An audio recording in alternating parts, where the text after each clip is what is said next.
Okay. Blog Talk is tripping again. Okay. It's tripping again, but it's okay. We're still going to take calls via the other method. Okay. We're going back to the other method tonight. I apologize for those of you that are calling in from the other stuff, but Blog Talk is tripping right now yet again, and it's terrible. So let me go ahead and get into the show and get things started. Listen, I'm the man of the people. I'm here for the people. Let me shamelessly promote my Facebook page. Everyone go on Facebook, search The Long Beach Joe Show. Like that page. My content's up there. Go ahead and give it a listen. Message me. I'll message you right back. I love going back and forth with you folks about this football team. Also, leave me some feedback because I love hearing about what y'all folks think about what I do here on The Long Beach Joe Show. All right. For those of you that do not know, I am also on Twitter as well. Going over to Twitter, type in @The Long Beach Joe, @The Long Beach Joe on Twitter. All right. Go ahead and follow me. I'll follow you right back. You want to go back and forth. That's no issues at all. We can do that too. Okay. I love, having that little respect and dialogue there. I argue with a lot of people. Okay. On Twitter. I have no clue why people want to argue with me. I will be taking calls again. I have to go the other method because of Blog Talk. Okay.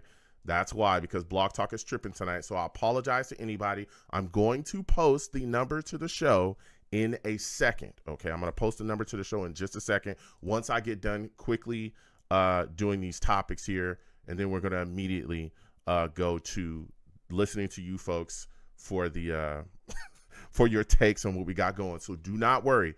I'm taking calls tonight. Again, it's just, Blog Talk is something else. All right. Now, listen, also for those y'all, that may not know that are listening, to this after the broadcast, also stream live as well on YouTube. Go on over to YouTube. All right. Type in Long Beach Joe Jets, Long Beach Joe Jets on YouTube. All right. Come on over, subscribe, hit that notification bell so when I post content, you folks will be in the know, all right? And get in that comment section and let me know what's going on over there, all right, and how you feel about what I'm doing here. But just know that when you come over here, okay, listen, there's some savages over here. I call my chat the savages. Why? Because they are savage. Okay, they are pure savage. Salutes to all the savages in the chat. All right, I see y'all. Dakota J salutes. Edward Stewart salutes. Again, please, everyone, give the video, give the stream and the content a thumbs up. All right, it's free. All right, if you're breathing, if you can go, give the stream a thumbs up. If you can turn your head from left to right, give the stream a thumbs up. Okay.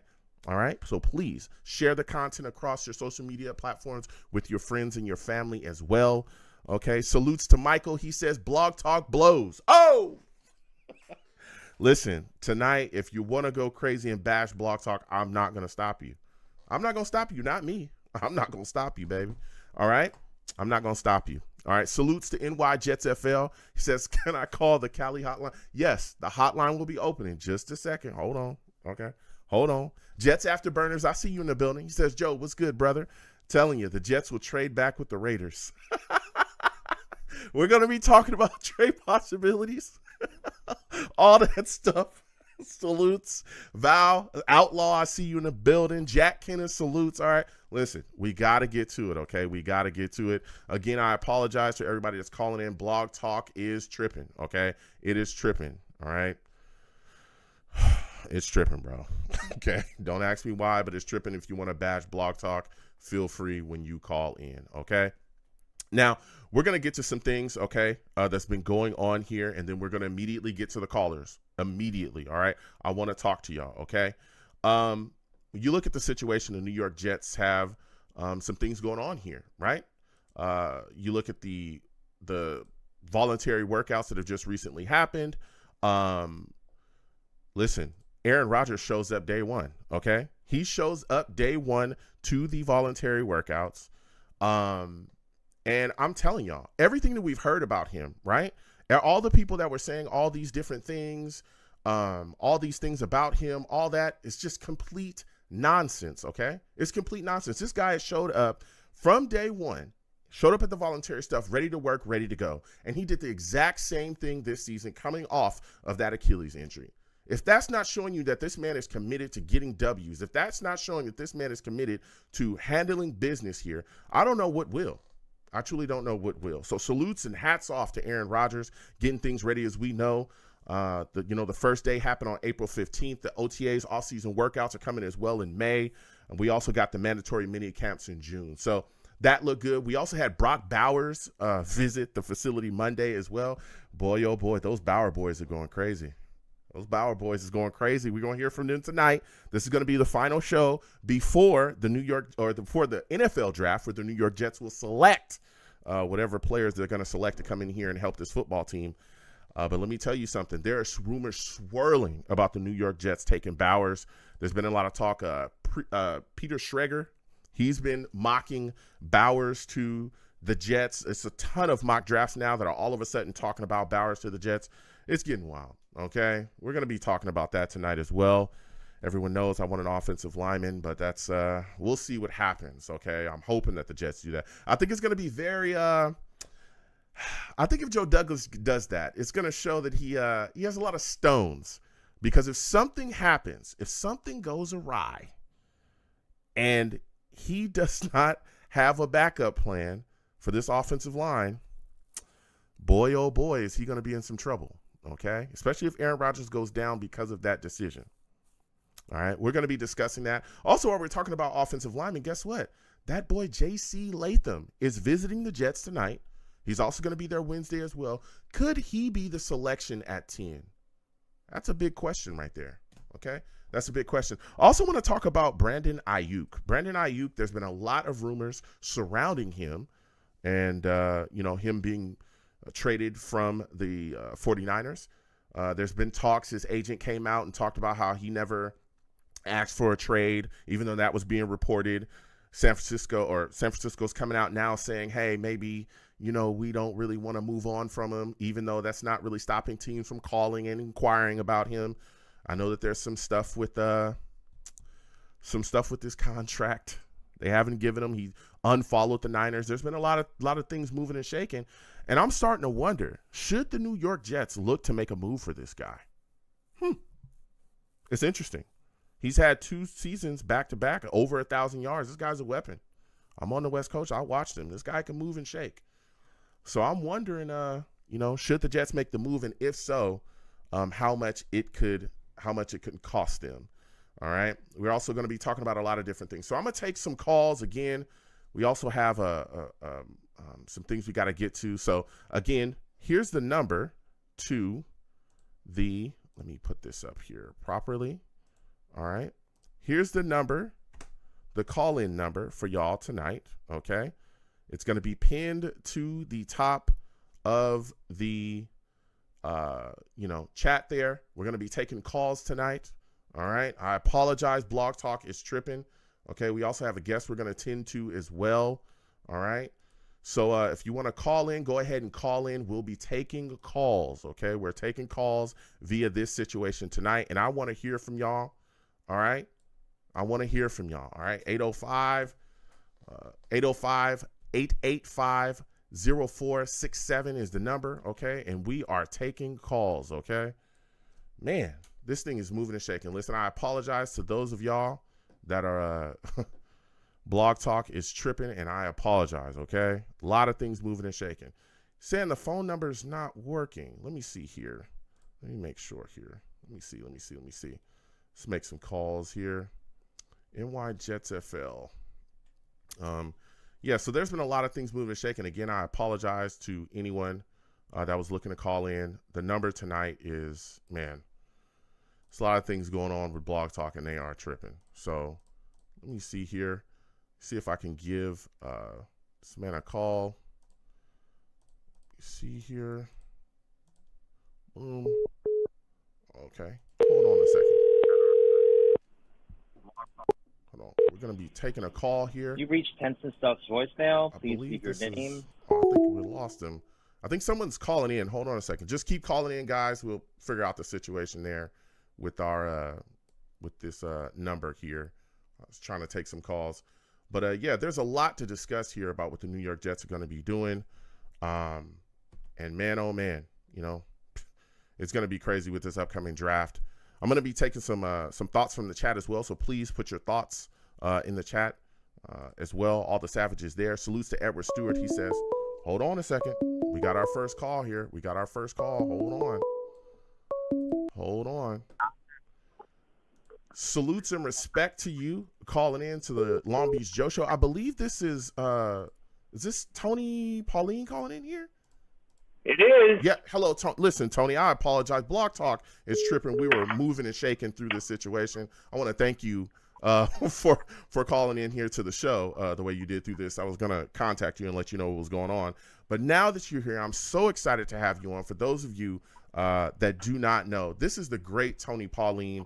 He's a great NFL draft analyst. He's a consulting editor as well, Sportskeeda. This guy is phenomenal, and he knows the Jets through and through like the back of his hand.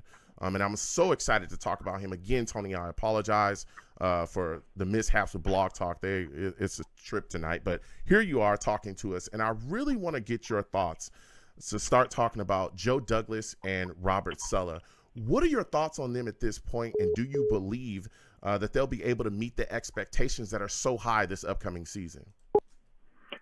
I have my doubts. I had my doubts last year. I think this year maybe in a little bit of a better situation, but I think you have to break both of them down separately. I mean, except for the 2022 draft, Joe Douglas really hasn't done a good job. It's been both basically misses more than hits. Now that 2022 draft looks phenomenal with Sauce Gardner, with Garrett Wilson, with Jermaine Johnson, Breece Hall. I even like Jeremy Ruckert a lot. So, but I think after that, Becton was a disaster. Denzel Mims was a disaster. Vera Tucker is good when he plays, but he's been on the sidelines more than he's played the past 2 years. I think my big problem with Douglas, and the reason I give him a failing grade, is what I would consider malfeasance on the offensive line. I mean, the offensive line was a disaster when he took over, and it's gotten somewhat better, but it's still a disaster. And Joe Douglas is a former college offensive lineman himself. He comes from two organizations, the Baltimore Ravens and the Philadelphia Eagles, that value the offensive line, that consistently draft well in the offensive line. They take up players early in the offensive line, even when they seemingly don't need players, and it's always in tip-top shape. The offensive line has been a disaster with Joe Douglas. As far as Robert Saleh is concerned, Jet fans who've been around for a while, Robert Saleh reminds me of Pete Carroll when he coached the Jets in 1994. A guy who's a rah-rah guy, a jump-up-and-down guy, but he's proven nothing that he can win. I mean, they're talking about Super Bowl. They're talking about going deep into the playoffs.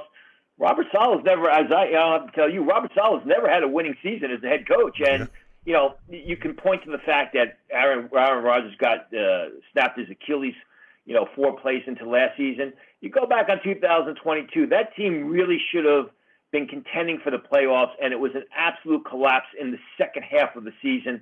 I just don't see why people give Robert Saleh the benefit of the doubt, because I don't believe he deserves it.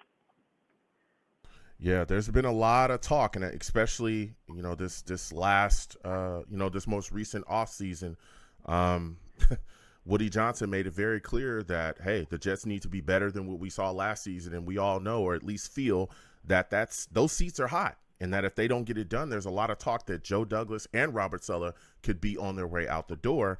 Now, you talked a little bit about Aaron Rodgers, and we all know that Achilles injury pretty much, absolutely destroyed the New York Jets season last season on Monday night when everything was so beautiful and then it got so ugly. What are your expectations for Aaron Rodgers coming back off of this Achilles injury? Well, let me just go back to something you said about how, Robert Saleh and Joe Douglas are on the hot seat this season. Mm-hmm. They probably would have been fired last season if it wasn't for Aaron Rodgers getting hurt. I mean, the reason that they kept him around, and I wrote this in an article back in November when people were speculating about their future, November of 2023, said Aaron Rodgers wasn't going to want any changes at the top of the organization. He wanted things to remain, stable. He didn't want to have to deal with a new head coach, new coaching staff. And that's the only thing that, as far as I reported and was told, saved Saleh and Douglas, from another season. Now, what are you going to get from Aaron Rodgers moving forward? Who knows? I mean, typical of the New York Jets, hope for the best, expect the worst. You don't know. I mean, he's 40 years old, coming off a significant Achilles injury. He's a different type of guy. He's a determined guy. He understands what winning in New York would do for his career. And I think those are positives. But physically, you just don't know. I mean, it's a 17-game season now. There's going to be a lot of, bumps and bruises for any quarterback, never mind someone his age coming off an Achilles injury, the way it did for him. No, yeah. Listen, I'm right there with you. I'm excited to see him come back as we're all Jets fans and we love this football team. I think that the team in the offense is much better with him out on the field. But it's going to be very interesting to see how he does come back from that Achilles injury. I know he's worked extremely hard. We all know that. It's been talked about, getting the surgery done, his diet changing, and all the things that he's done to come back and heal up extremely fast. I remember one time or multiple times during, last season, there was talks about him coming back during the season, after injuring it, week one. So, and that was something that was constantly, discussed and thrown around and never ended up happening, as we all know. But, it's going to be very exciting to get him back into the fold. Now, as we talk about the quarterback position, we know we have the NFL draft upcoming. Can you break down the top 3 QBs of this class? I mean, there's so much talk about Caleb Williams, who everyone knows that I love. I'm an SC guy, fight on. But there's, a lot of people talking about Drake May and all these guys. Where do you have these guys ranked? How do you rank them? And what are their strengths and weaknesses? My top 3 quarterbacks are Caleb Williams of USC, then Jaden Daniels of LSU, Drake May of North Carolina, and finally J.J. McCarthy of Michigan. I firmly believe, I'll go with Caleb Williams first. He's a dynamic personality. He's a dynamic player on the field. He's a dynamic personality off the field. He's got a great head on his shoulders. He does a great job leading the offense. He makes a lot of what they call the off-platform throws. I like to say he improvises when things break down. My concern with Caleb Williams is he's not fundamentally sound. He does a lot of arm throwing. He throws the ball off of his back foot. And you can do that on Saturday, but you can't do it on Sunday. Jaden Daniels, I think, could eventually be the best quarterback to come from this class, which is pretty rich at the top. I mean, Jaden Daniels' game has been on an upswing the past year and a half. He didn't just play great in 2023. He was outstanding the end of the 2022 season. He's got the physical skills to play at the next level. Yeah, he's a little bit thinner. He's a tall, thin guy. He doesn't have great stature, but neither did Peyton Manning when he came into the league as a rookie. But Daniels is has got the ability to make all the throws. He's got a great head on his shoulders. He's athletic enough to elude the rush or pick up yardage with his legs, but he's not reckless about it. Does a great job protecting the football. And I love the fact that his game, literally for a year and a half, has been on the upswing. And I like my quarterbacks in the draft to be basically be playing their best football when they enter the draft, which is what Drake May has not done. Drake May was a better player in 2022 than he was in 2023, and that's a danger for me. I mean, he's got much better size than Caleb Williams and Jaden Daniels. He's got a real good arm. He's sneaky athletic in that he's elusive enough to escape the rush or pick up yardage with his legs. I know a lot of the issues that he had late in the 2023 season were more doing the fact that North Carolina lost a lot of players. They were basically falling apart, and I believe he was trying to do too much to keep that team together. Yet still, again, he played terrible the second half of 2023. Sometimes it's tough to get those guys back.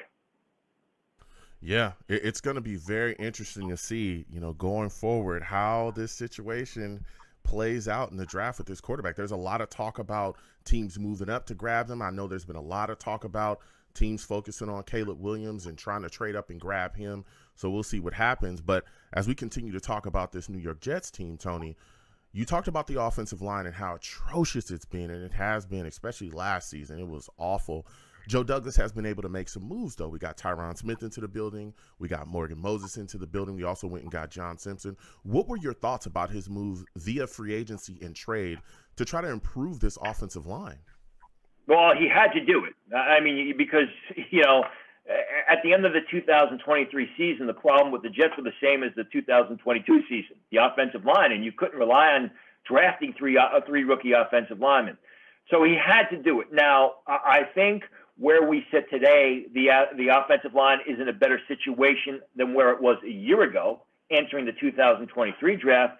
But it's still fraught with a lot of potential disaster there. There's a very thin margin of error. It's basically on a razor's wire edge. You don't know what you're going to get from Tyron Smith. You don't know if he's going to last the whole season. I mean, he's past his prime. He's still a good left tackle. You got to hope that he can last the entire 17 games. Yes, Morgan Moses is an upgrade at right tackle, but I mean, in essence, the Baltimore Ravens gave away Morgan Moses for what? Flip-flopping fourth-round picks and a sixth-round choice. And this is a team that was one game away from the Super Bowl, and they're ready to discard their right tackle. Yeah, it's an improvement on what they had. Is it enough to build a championship or competitive team? I don't know. John Simpson, is John Simpson that much better than Laken Tomlinson? We'll have to wait and see. I think it's a better situation than it was a year ago, absolutely. But again, there's a lot of risk there, and it's a very thin margin of error with these guys. So as we continue to look at this offensive line, Tony, there's a lot of people speaking, especially with you mentioning Tyron Smith and his injury history. A lot of people are looking and saying to themselves, hey, the New York Jets almost have to lock in and take a tackle in this first round. A lot of people discussing Alt, of course, who I think is going to be, well gone before 10, but definitely people are focusing on Fasanu and Fuaga. A lot of people talking about, Troy Fatanu as well. What are your thoughts on this offensive line class, and who do you kind of see at the top of it? I mean, it's a terrific offensive tackle draft, specifically. You're going to have close to 8 offensive tackles being selected in the first round. You'll probably have 9 tackles with legitimate first-round grades, but Kingsley Suamataia of BYU is not going to be a first-round pick. I mean, these guys have got a lot of versatility. Alt is a massive lineman at 6'8.5", 321 pounds. He's a good athlete. Played left tackle at Notre Dame. I believe he can play right tackle at the next level. Not going to be there for the Jets. I absolutely love Fasano, and I think I like those mobile, athletic left tackle pass blocking types. That's what Fasano is. I mean, not that long ago, everyone's talking about him as a top 5 or 6 pick. Then somehow he fell because his testing numbers weren't that great. He doesn't have big hands. I mean, you watch his film. Yes, he needs to improve his run blocking, but he is a spectacular pass protector off the left side. Great range off the edge. Terrific footwork and block on the move. Fuega's more of an offensive, more of a right tackle. Some teams see him as a guard, a big, powerful guy who's nasty, better in a smaller area, especially compared to Alt and Fasano, but he's a starter at right tackle. Fatano is, he's 6'3.5", 317 pounds. He's very athletic. He moves well. He's his own blocker. If you don't mind your left tackle being under 6'4", he's your guy. Otherwise, you're going to kick him inside and play him, use him as his own blocking guard. Yeah, he's a guy, Troy, that I think he could absolutely be a target. I think if the New York Jets trade down from 10 into maybe those teens range, that I think would be amazing for the New York Jets to bring in, especially with his versatility. And I wanted to get your thoughts on that as well. There's a lot of people that say that he not only can he be a guy that could be a future prospect, for left tackle to take over there, but he's also a guy that you could move inside, play a guard in various other positions. What are your thoughts about him and his versatility that he brings to the table? Who, Fatanu? Yes, Fatanu. Yeah, I mean, that's what I just said. He's 6'3.5", 317 pounds, a mobile guy who tested well during pro day, during his pre-draft workouts. Was a good left tackle, very good on the second level, very good in motion. But again, I mean, there are some teams that are stuck and they want their left tackles to be 6'4.5" or taller. If you're not stuck on that and you're okay with a shorter left tackle, shorter height-wise, then he's your guy. So as we continue to talk about this football team, and there's a lot of people looking at the wide receiver position as well, Tony. And, of course, we brought in Mike Williams. A lot of people hoping to have him ready for the season and being out there, hopefully at the number 2 spot because of what we saw from Lazard. He was pretty bad last season. What are your thoughts about the acquisition of Mike Williams, and what are your thoughts about the Jets going into the draft and maybe taking a guy in the mid-rounds to bring in a wide receiver to help as well? Are there any mid-round guys that you think that could really help the New York Jets too? Well, I mean, Mike Williams is a lot like Tyron Smith. What are you getting from him? How healthy is he going to be? How long is he going to be healthy? Is he going to be able to stand up to a 17-game schedule? Has been on the sidelines more than he's been, on the field recently. I think it was a solid signing, but again, I think just like with their offensive line, there's a thin margin for error with Mike Williams. As far as mid-round guys, second round, you're looking at guys like Jalen McMillan of Washington, terrific route runner who's got very dependable hands. He's also sneaky speed. If you want the bigger receiver, you're going with a Keon Coleman type of Florida State. Third round, you're looking at guys like Malachi Corley of Western Kentucky, who is an outstanding route runner, knows how to separate. Day three guys, Luke McCaffrey of Rice, very dependable, great bloodlines, has been very productive.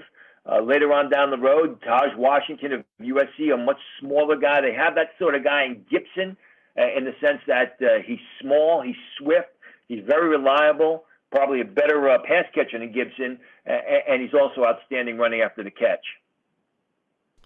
Now, as we continue to discuss weapons in this draft, too, there's a lot of people talking about the Jets taking a wide receiver, but there's been a lot of hype behind Brock Bowers, the tight end, being taken by the Jets at 10. A lot of people screaming for him. They want to see him become a New York Jet. What are your thoughts about him possibly being taken at 10, and what are your thoughts about the impact that he could have in the NFL?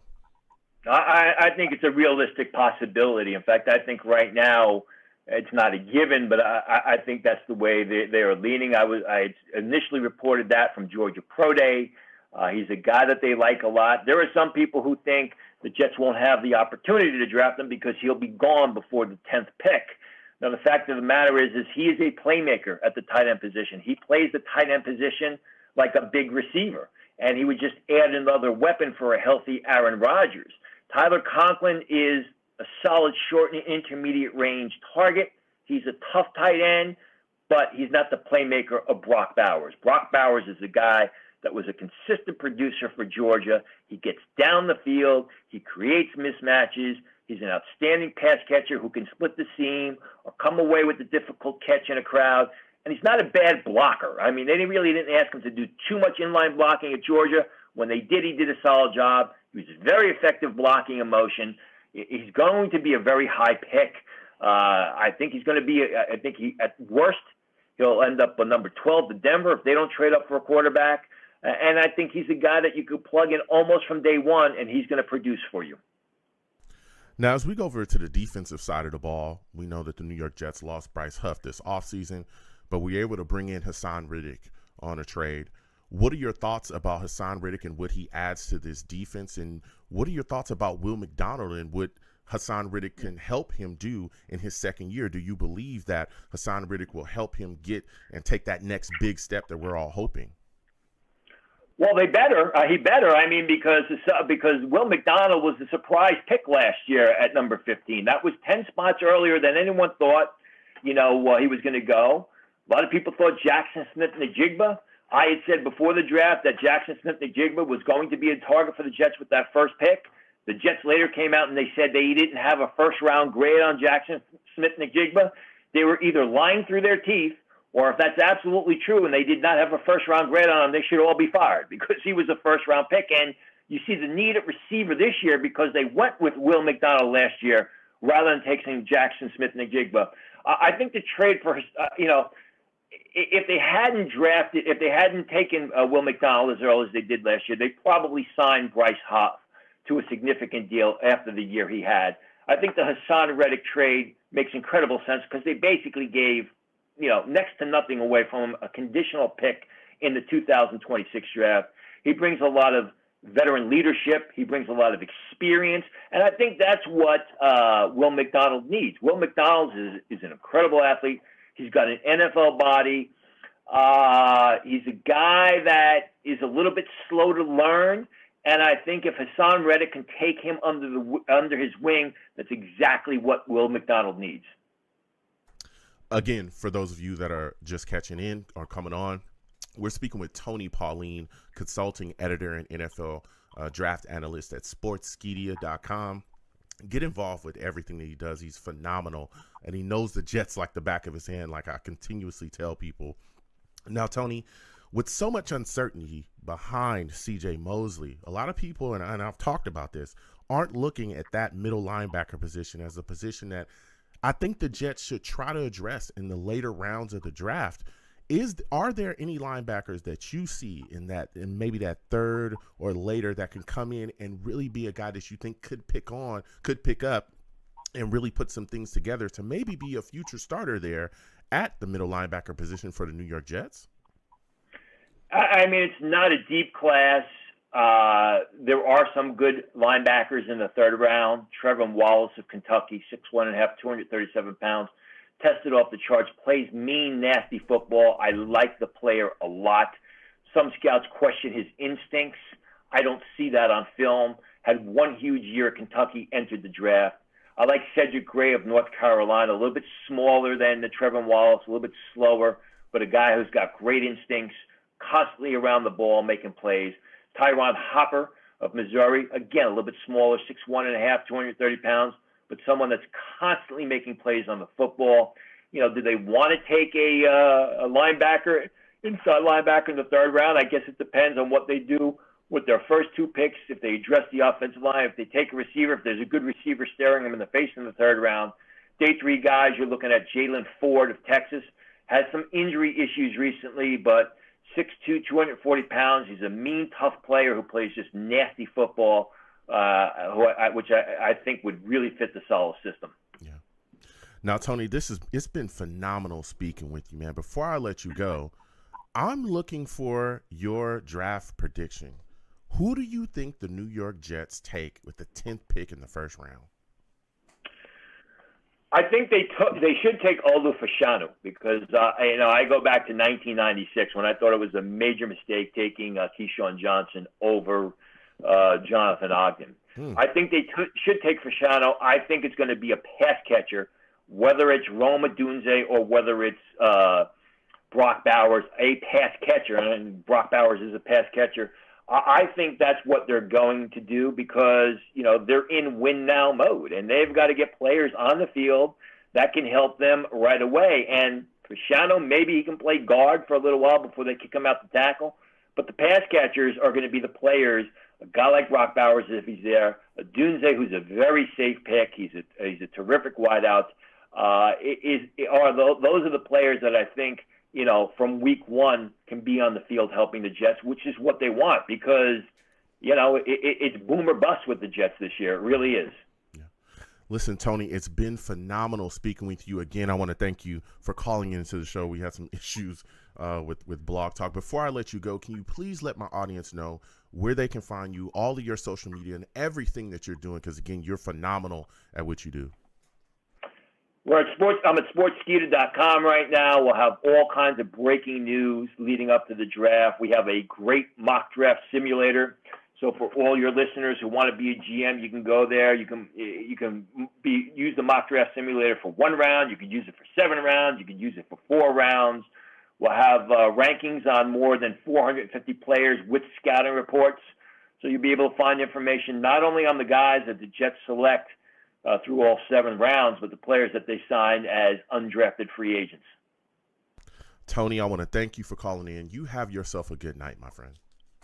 Thanks, Joe. Absolutely. Man, wow. Listen, Tony Pauline calling in and giving us nothing but fire, okay? Nothing but heat, nothing but fire. Did you guys hear the takes? All right? Did you guys hear the takes? And there's a lot of talking. Again, we talk about Bowers. The Bowers boys, I know you're calling in tonight. Again, 805-885-0467. That's the number because Blog Talk sucks, okay? It downed us tonight. It didn't step up in the clutch, okay? It stunk, but guess what? We're still here, okay? And we're still taking calls. And a lot of his takes, like I said, I completely agree with.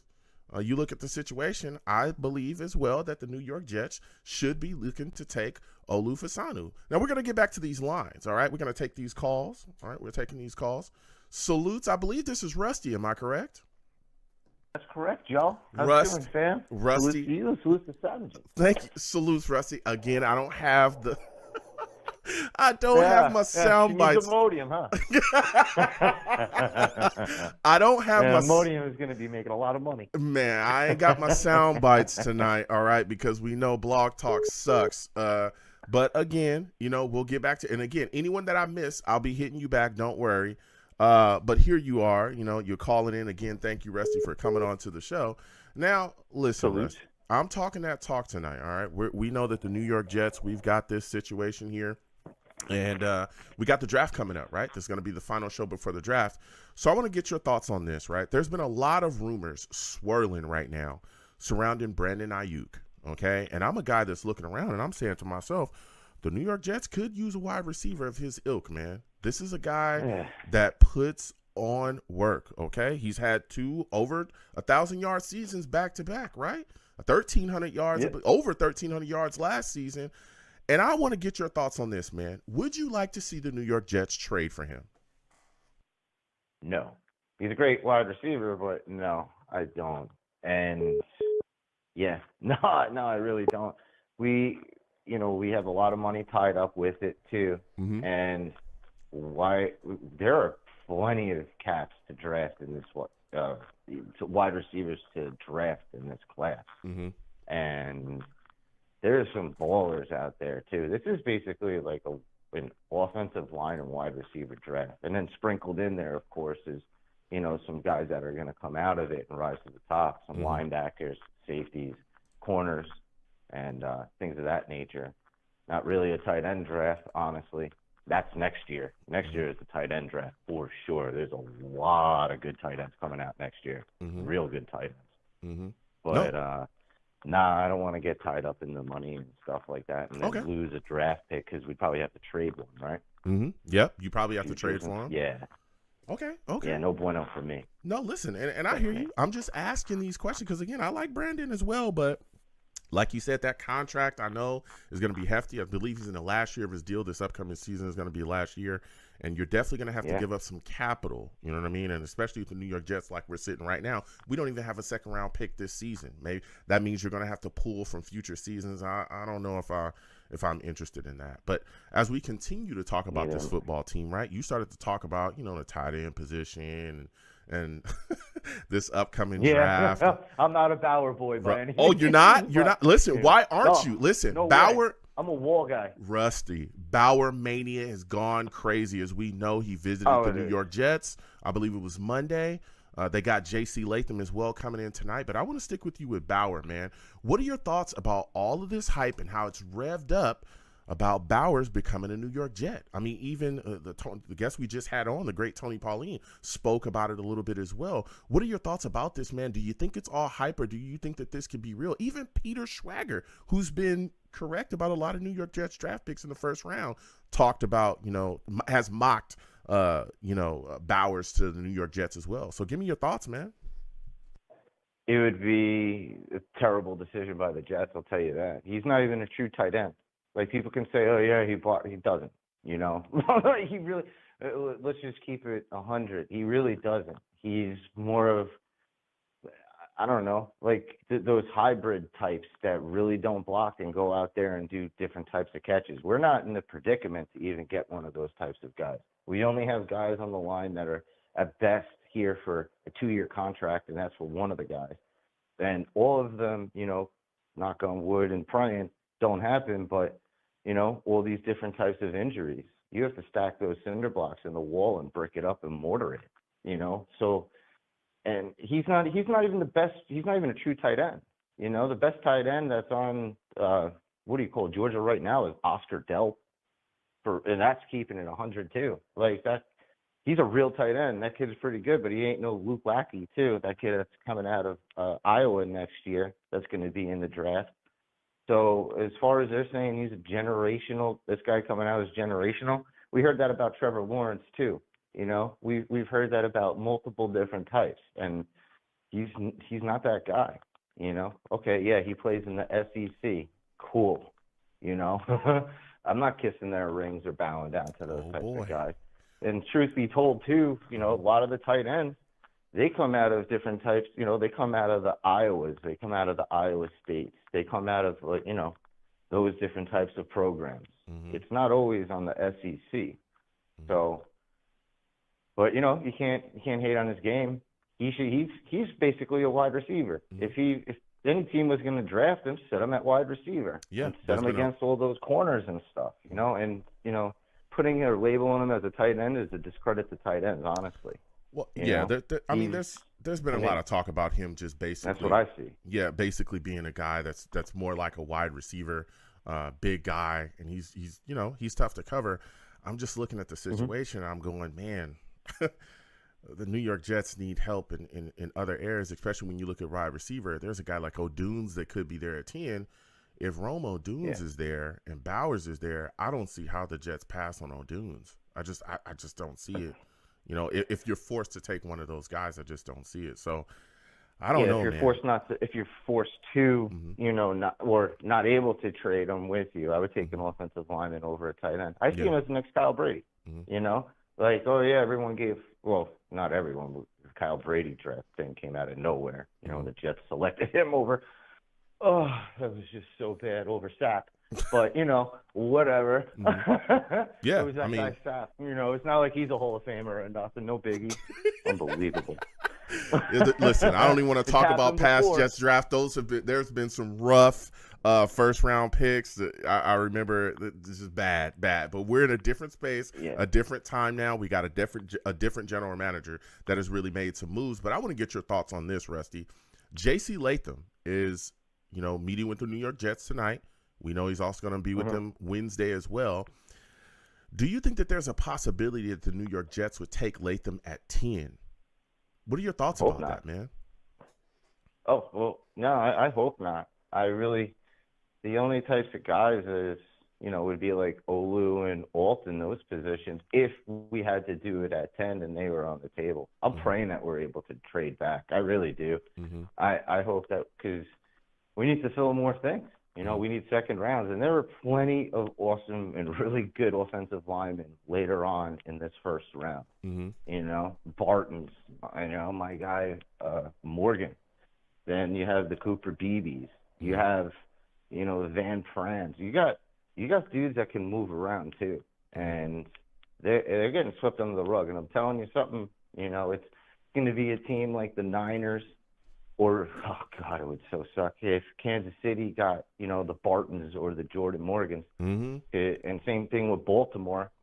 Like, there's some real serious dudes out there that just get swept right underneath that rug. Yeah. And I don't know, man. I just really hope that we can honestly trade back and then get people to bite on some quarterbacks. Something happens like that, and because we need positions filled and we need draft picks too. Actually, Rodgers in a way getting hurt is a blessing in a sense. It sounds crazy, but we wouldn't even have a first round this year. We'd have a third round and on. That's the realization of it. We sort of got gifted a first round draft pick in a sense, even though it doesn't look that way. Yeah, but here's the thing, though, Rusty. If Rodgers stays healthy this year, I think the New York Jets have a chance to win a Super Bowl. To be completely honest. Oh yeah, and that's if our line stays together. Yeah, I'm with you. Yeah, I take that. Doesn't attack a guy. Yeah, I take that Super Bowl any day over a high for the 10th pick in the first round. I take that ring all day. I'm just hoping that he stays, healthy this upcoming season. And when we're talking about that, I want to get your thoughts on this too. We saw him show up to the first day of voluntary stuff, and I remember us getting bombarded by Green Bay fans that were constantly talking about how, he was a guy that was going to big time us and that he was a guy that was selfish and all about himself. And it seems like everything that he has done since he's come here has been about nothing but putting the New York Jets in the best position to win. He's talked about it. What Green Bay. Yeah, go ahead. He's talked about it, and he's put the work behind it as well. Give me your thoughts, man, on seeing him show up to voluntary after, dealing with coming back from that Achilles, rupture and all the stuff, man. Well, you know what Green Bay does mean in Latin, right? Uh-oh. It means butthurt. It means butthurt. That's what they all are. Well, that's why they're the cheese. It's a different type of cheese. But he's proven everybody else wrong, and he's always said not the right thing, but he's always spoke his mind, and people hate him for it. Yeah. He doesn't bow down, and two, the Jets bought into him to where Green Bay was like, yeah, we're going to help you out. And then what did they do in that first round? As soon as they said that, they drafted his replacement. So he's like, oh, really? Like, really? And I'm not putting any bad things on Love, but that's a smack in the face to Rodgers after you went out and publicly said, yeah, we're going to put your best interest. We're going to do this. And then you go around and draft a quarterback in the first, a developmental quarterback too. Green Bay knows how to grow him, obviously, It stinks, but it's in their proof of their pudding with the Favres and then, with Rodgers and now with Love. But that was a smack in the face because he wanted a weapon. Yeah. No, and listen. They said, yeah, no, it's not going to happen that way. But they yesed him to death, and I don't blame him for being the way that he is towards Green Bay. Yeah, listen. I mean, you're talking facts right now. Like I said, I remember hearing all of those things, and from day one, he's coming here and talked about, listen, we need to be ready. You need to become the dragon. We need to do A, B, C, and D. Expect more, do more, all of these things. And all that trash talking that people were saying, this man has done nothing but show up time in and time out, ready to go. Voluntary stuff all last year as well. Showed up to it all, ready to go. Was throwing to people left and right, ready to go. This year shows up again, April 15th. Coming in off the Achilles injury, no issues, ready to go, ready to put things together. Yeah. We know he's going to be at OTAs. We know he's going to be it's crazy because again, you can clearly see he did not come here to kind of loaf around. It clearly shows that if Aaron Rodgers wanted to, call it a day, wrap it all up, he would have been a Hall of Famer. He doesn't need to do this stuff, but he does it because he loves the game and he loves the team. Say it again. I'm sorry about that. I didn't mean to cut you off, but I'm just saying he took a pay cut too. Facts. Gave away what it was $30 million, over $30 million back to the Jets, and said, "Hey, go get some more playmakers, some more weapons." That's crazy. Yeah, crazy. That's a selfish guy right there, Joe. Yeah. Don't pay me millions and millions of dollars. Here, take it. Go get me some stuff that I need. That's a fact. That's a fact. Now, as we continue to talk about this team, Rusty, I want to go over to the defensive side of the ball with you because I feel like a lot of Jets fans, we're really hung up on improving the offense. Of course, Woody Johnson talked about this past offseason. We know that the Jets, more than likely, right, are going to take an offensive player, whether it be a wide receiver, a weapon, or offensive lineman, whatever they choose to do. But I go over to the defensive side, and I'm looking, and I'm saying there are some things that I think could be addressed there as well, particularly in those late to mid rounds of the draft where the New York Jets could grab a guy and bring him into the building. Do you feel like there's a position on defense that a lot of Jets fans are overlooking that should be addressed in those mid to late rounds? Well, you nailed it before, and it's got to be linebacker too, because Mosley. I love Mosley, but he's getting up there, and Quincy, I was confused. Quincy Williams. Let's just have the same. Yeah, there it is. It's just. I'm glad that we have our brothers on our team, but he's getting that torch pass, and I don't know, man. Trevin Wallace. I've liked that kid for the past 2 years out of Kentucky, and he is just He flies around, high IQ. He's not afraid to stick his nose into the chest of players. He picks the ball off, and that's who I like at linebacker too. Of course, the kid, what is his name, Peyton Wilson. He's just a freaking animal, but he's too high up on the board. He's probably going to be going in that early second round. That kid's no joke too. But Trevin Wallace, I like him a lot, and. What do you call it? Of course, Tommy Eichenberg. Got to go with the Ohio State. That kid's no joke as well, too. He's a highly underrated linebacker. And then give credit to the Pulverines. They got a kid, too. That's pretty good. Okay. Okay. Yeah. Now, before I let you go, Rusty, as we all know, this is the final show before the draft. For me, at least, before the draft. Give me your first round pick prediction for the New York Jets. just pray it's not a Bauer boy. I don't. And that's BOI. I butchered the heck out of it. I don't know how to pronounce those letters, but I just hope it's not one of them, and I really hope it's not a wide receiver because we can get one of them in the second or third, and I just hope we trade back. Mm-hmm. But I just hope it's an offensive lineman. I really do. Give me a name. Who do you think it is? Who do I think? Who do you think? This is your prediction time. Well, I mean, if it is a trade back, it might be Barton. I like him a lot, depending on what is going on. If it is a double trade back, I think we might go after Barton and Jordan Morgan. Mm-hmm. But, I mean, imagine, I don't know. The kid from Penn State's really good, too. Mm-hmm. What's his name? Fasanu. Fashanu. He's always been really good. I hated playing against him, with my Buckeyes. Mm-hmm. But I think if Fashanu falls or Alt falls, the Jets are going to have no choice but to grab him up or, one of those other two guys. Yeah. But I think they're going to go lineman. I just don't know which one. Okay. But I'm praying that they go lineman and do their due diligence. Okay. That's what I'm hoping. Listen, Rusty, it's been phenomenal speaking to you again. I apologize, everybody. Blog Talk is tripping. It's all good, fam. It's the UK's fault, not yours. It's that chick's fault, man. Yo, whoa. Listen, my overseas listeners, I love y'all. There's a British lady that answers the lines when they call. I want to make that clear. I love my overseas folks. Oh, yeah. Yeah, no hate. No hate to the UK, just to that one chick, that one bloody chick. Listen, Rusty, it's been phenomenal speaking. You have yourself a good night, man. You do too, Joe. Salute to you. Salute to the fellow Savages. Let's go, Jets. Let's go. Listen, we are taking calls tonight, 805-885-0467. We're coming to NY Jets FL. Hold on 1 second, okay? We're going to take this call. We're going to absolutely take this call. Listen, salutes to you, Ted. I want to thank you for calling back in. We're about to get to you. You already know, man. We're talking that talk again. Everybody's free to bash Blog Talk Radio if you feel like. I'm not going to stop you. I'm not going to do that. I'm here to listen, man. They decide to work some nights, and then some nights they don't care. It's crazy. But here we are, right? Sitting about almost, a couple days before the draft here, a week and some change before the draft.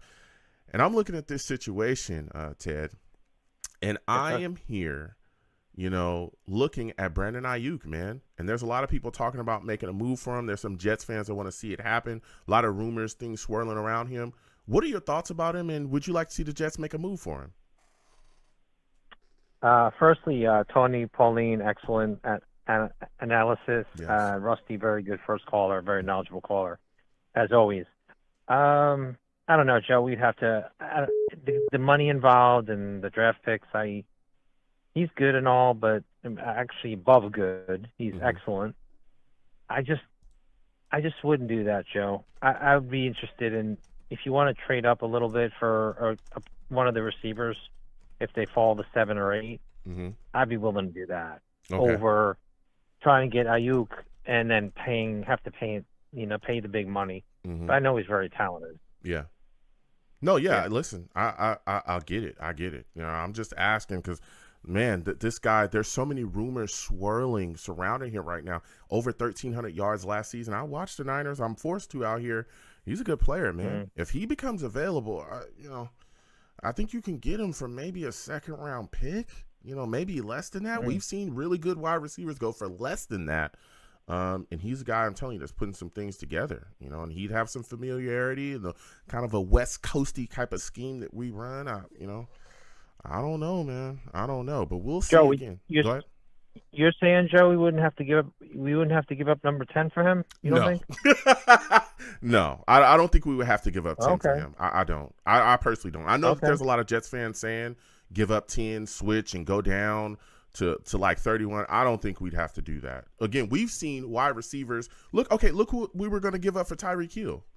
You remember that? It was like a second and a third, or some like 2/3. It was something like that. But it wasn't like, it wasn't going to kill us. You know what I'm saying? It wasn't going to kill us at all. So I'm looking at the situation like, man, if you can get him for a package like Tyreek Hill or something like that or less, man, I don't know. This guy could do some things, but again, that contract as well, I'm looking at, and I'll be like, oh man, that's hefty. That's going to be pretty hefty. So Right. I'm right there with you. Right. I'm right there with you. Now, as we start talking about this draft, I know that you're not a Bauer boy officially, but you're not against Bauer, right? I know that. Correct. Ted, we've had this talk back and forth.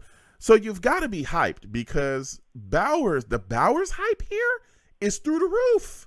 It's through the roof now, Ted. All right, he saw the Jets Monday. They had a visit, and I'm telling you, it's been going crazy ever since, man. What are your thoughts about it? And do you believe that it's a realistic possibility that Bowers could be a New York Jet, draft day? Joe, I when I see this much hype, I'm going to think the opposite. I'm thinking they want to overhype Bowers. They want a second-round pick to trade down. Mm-hmm. They're going to claim they want Bowers. They're going to visit with Bowers. They're going to, buy him a breakfast sandwich even if they have to. Mm-hmm. And then, a ham, egg, and cheese, whatever they bought. What's his name? To get him in here. Mike Williams. Yeah, get him in there, whatever. Taylor Ham or whatever he got. Uh-huh. Joe, when I see all this stuff happening, I'm thinking the opposite. Mm-hmm. I'd rather trade down. Maybe we're setting up teams that to say, hey, we're really interested in Bowers, mm-hmm. and then somebody like the Colts or or maybe the Eagles or the Bengals will want to pony up their second rounder if they want a weapon for Anthony Richardson certainly needs more weapons. The guy got hurt, so anybody can help that that kind of guy. You don't want that guy running constantly out of the backfield. Mm-hmm. Obviously. He's gotten hurt a few times already. Mm-hmm. Burrow's been hurt. He's hurt again, and he's a great player. He probably can use another weapon. Mm-hmm.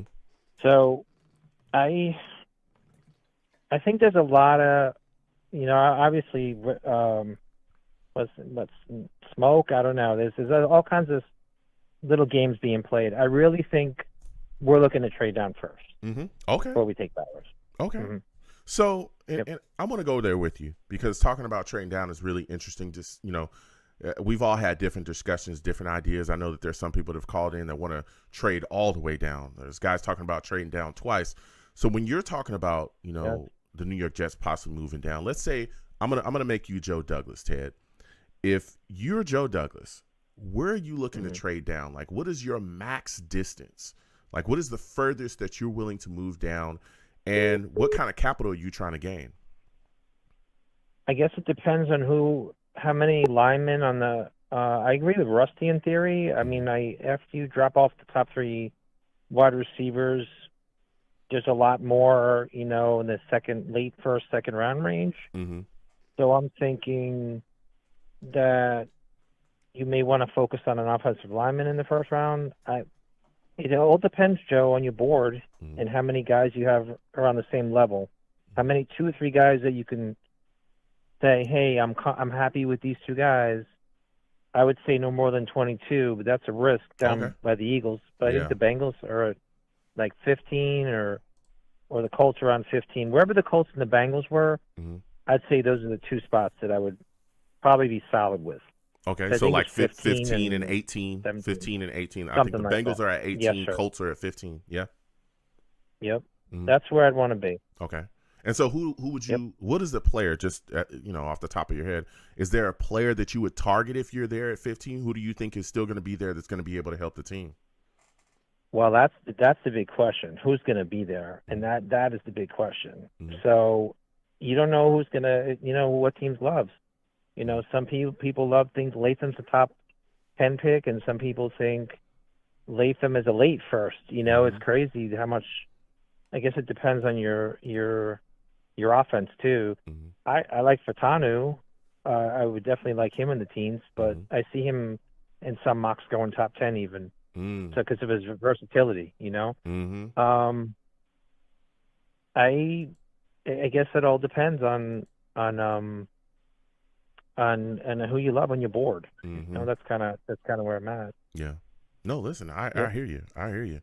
So as we continue to talk about this team, right, there's a lot of discussion about Rome Odunes. If you're stuck at 10, right, let's say you're stuck at 10 and you got Fuaga on the board, and you got O'Dunes, who are you taking, Ted?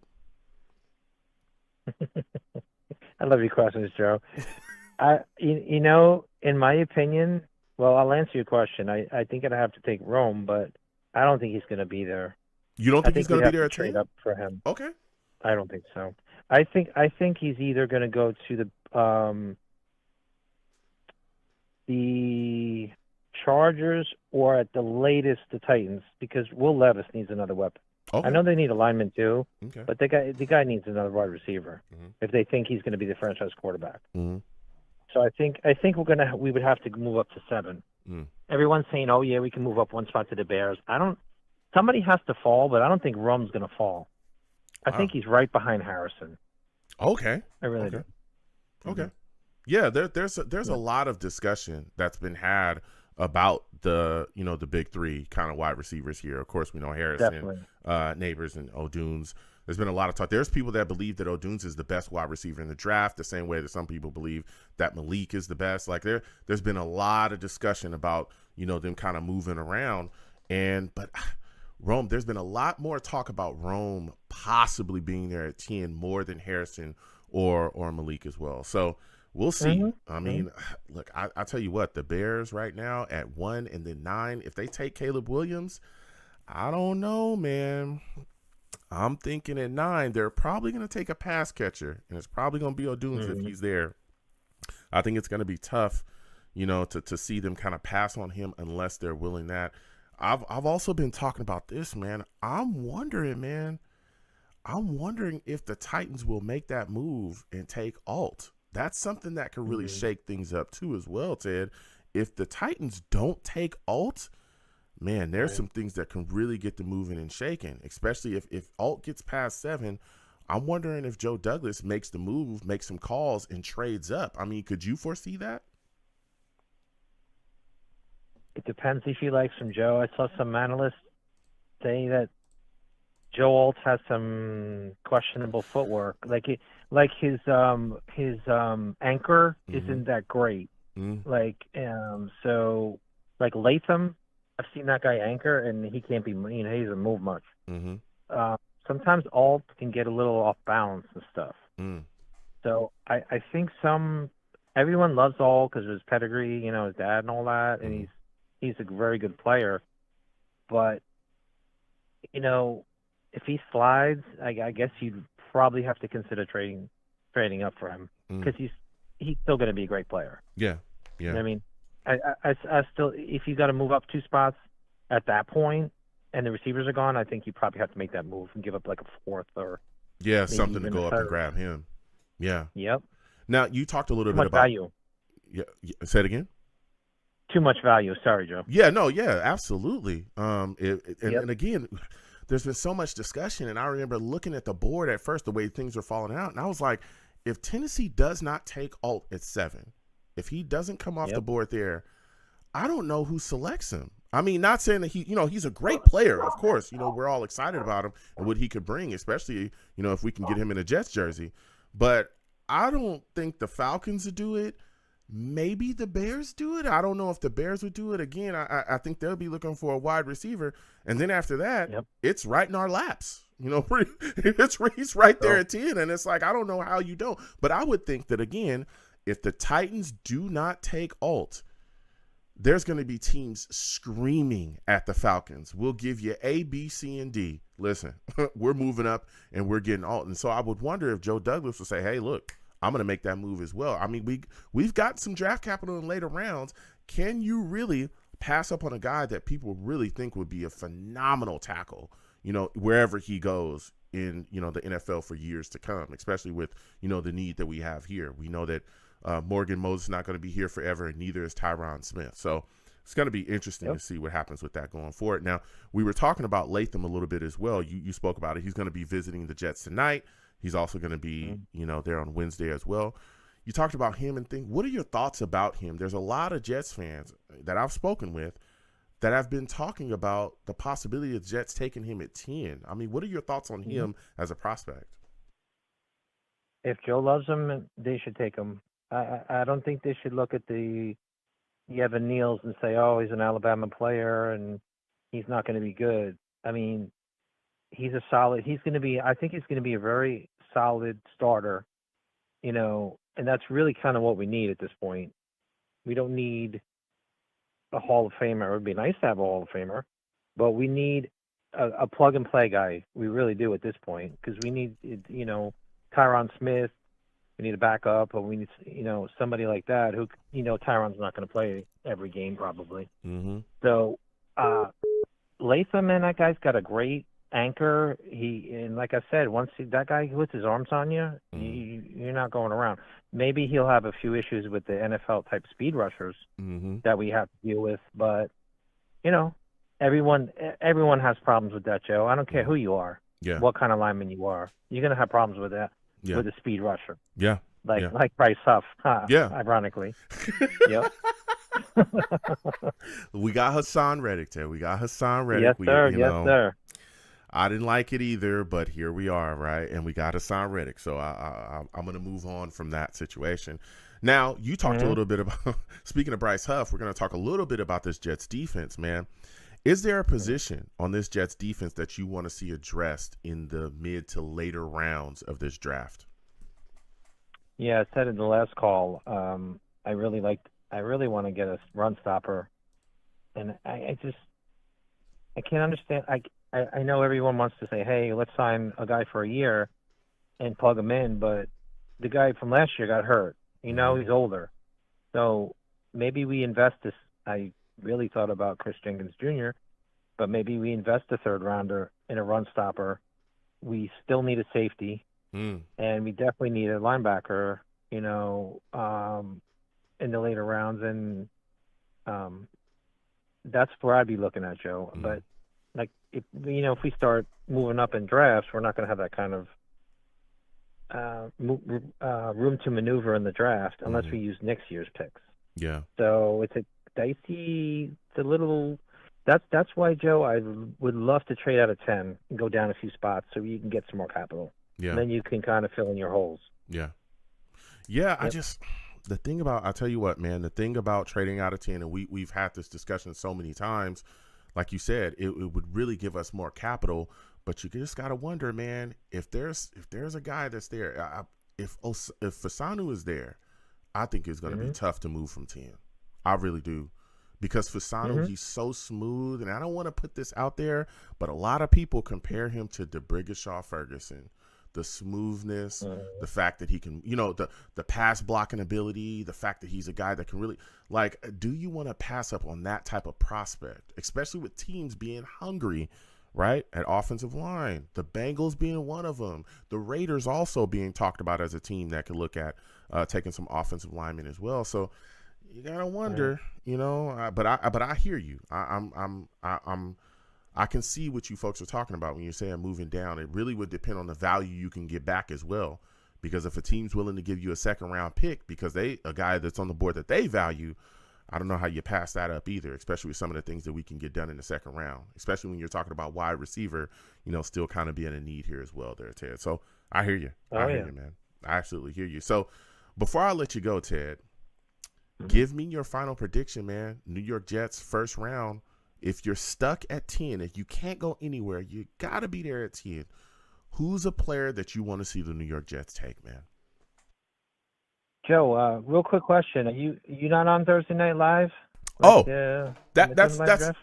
good. Here, listen, as of right now, now, I will be doing a live NFL draft show. Okay? As of right now, we're going to be live during the draft, right?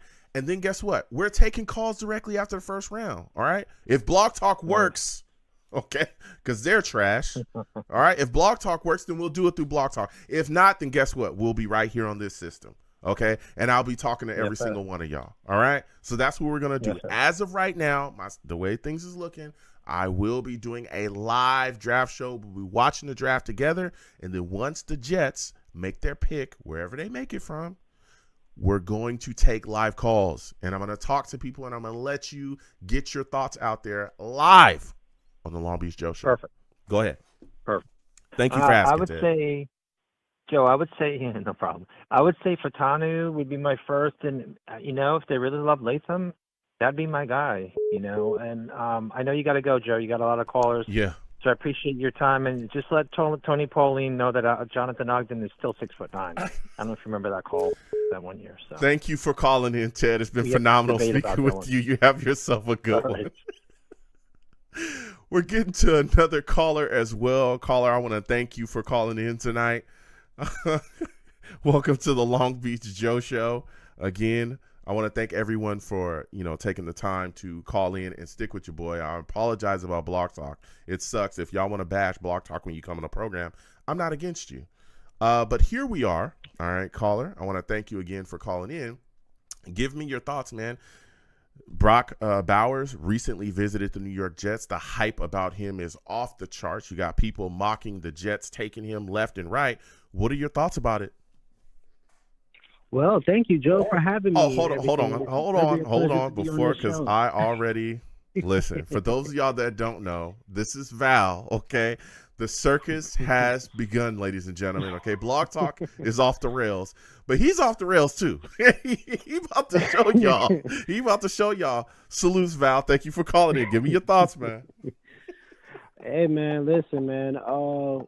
Sorry, what was the question? And thank you for having me, and salute to everybody, the Savages and everything like that. Man, there's been some great takes, man. Mm-hmm. A lot of great takes. So definitely very good listen.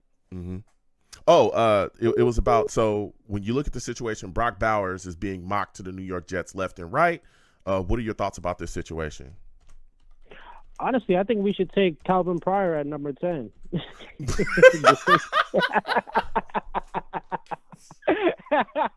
Boy, that's a name to forget. Oh my goodness. This is what I'm telling you. The circus is in town, ladies and gentlemen. The circus is in town. All right. Hey, man, listen, you got to play into it sometimes, But hey, I couldn't say D Milliner, but that would have been way worse. Oh, that was rough. Let's move on. But yeah, I will say, man, the Brock Bowers, man, situation, I'm hearing that a lot. It seems like everybody is hyping us up to actually get this tight end, man. And this is what I'm saying. This is kind of like, it's giving me that Zach Wilson type of feel again, man. I'm just like, we're falling for the hype again. I really don't want us to fall for this hype, but I don't really watch college football like that, but I'm hearing he's very good. I'm hearing a lot of analysts breaks down his game. He's very undersized as a tight end. He's more like how can I say, like I would say a slot guy. He will definitely be good when it comes to the slot and everything. He's fast. He could break away from different tackles and stuff. So listen, there's a lot of upside, but listen. Just like how everybody else is saying, I'm glad that I'm hearing it a lot as well, too. Man, I mean, it's been so many years that we had offensive line trouble. Yes. Listen, as much as we did this offseason, salute to Joe Douglas. Like I said, he's borderline getting on my good side again and stuff like that. We still got to see this draft before he could cross over. But so far, he's still – the chair did get lightened up a little bit. It was very hot, but now it's starting to, warm him up and cool off a little bit. But he's still got some work to do. But I will say that we need to address this offensive line. I feel like that is the number one thing that we need to do. Then, if we don't go offensive line, then we can talk wide receiver. But I will say, man, I definitely still believe in that offensive line. The talk has definitely been not really talked about. Everybody's talking about playmakers. Like, we need playmakers. Yes, we have an offensive line and everything, but we got to realize this offensive line probably is not going to stay that healthy. We got to always assume the worst. The best case scenario is let's protect the quarterback. Let's get a offensive line in here. Even if, Tyron Smith, he hasn't been healthy for 17 or 16 games since 2015. We have to put that into play as well, too. So we got to assume the worst, that he's not going to play every game. You know what I'm saying? So we got to make sure we secure that left tackle position and possibly get the best offensive line in here, and the depth, because the depth is our problem right now. That's the biggest problem right now. Yeah. But we're looking very good on paper. Not to be long-winded. Go ahead, Joe. No, yeah. Listen, I'm here to hear your takes, and that's why I tell people that I think that if Joe Douglas decides to take a guy like Bowers in the first round with no real insurance behind, this shaky offensive line. Excuse me, as far as, Tyron Smith having long injury history, Morgan Moses, again, he's no, spring chicken. He's been injured before. And you're looking to just go into the year with this offensive line as is and the depth as is. If something happens, more than likely it's going to happen to Smith. He ain't been fully healthy since 2015.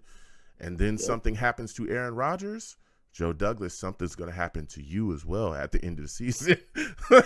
Something's going to happen to you, because if Aaron Rodgers does not play and is not fully healthy this season and misses a lot of time, boy, that could absolutely destroy the Jets season yet again. And if this season is destroyed, there's going to be some changes. We've already heard that, right? So I don't know. I have a hard time thinking that Joe Douglas is going to do anything but take a lineman. Now, as we're talking about, this situation with the offensive line, you got J.C. Latham visiting the New York Jets, right? He's coming in tonight, going to be there Wednesday as well.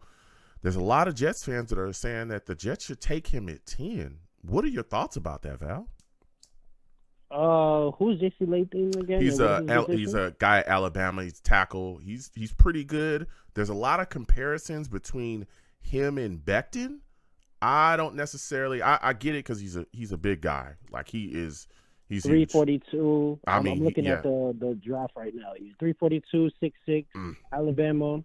Yeah. He's 90th grade, 24 overall rank.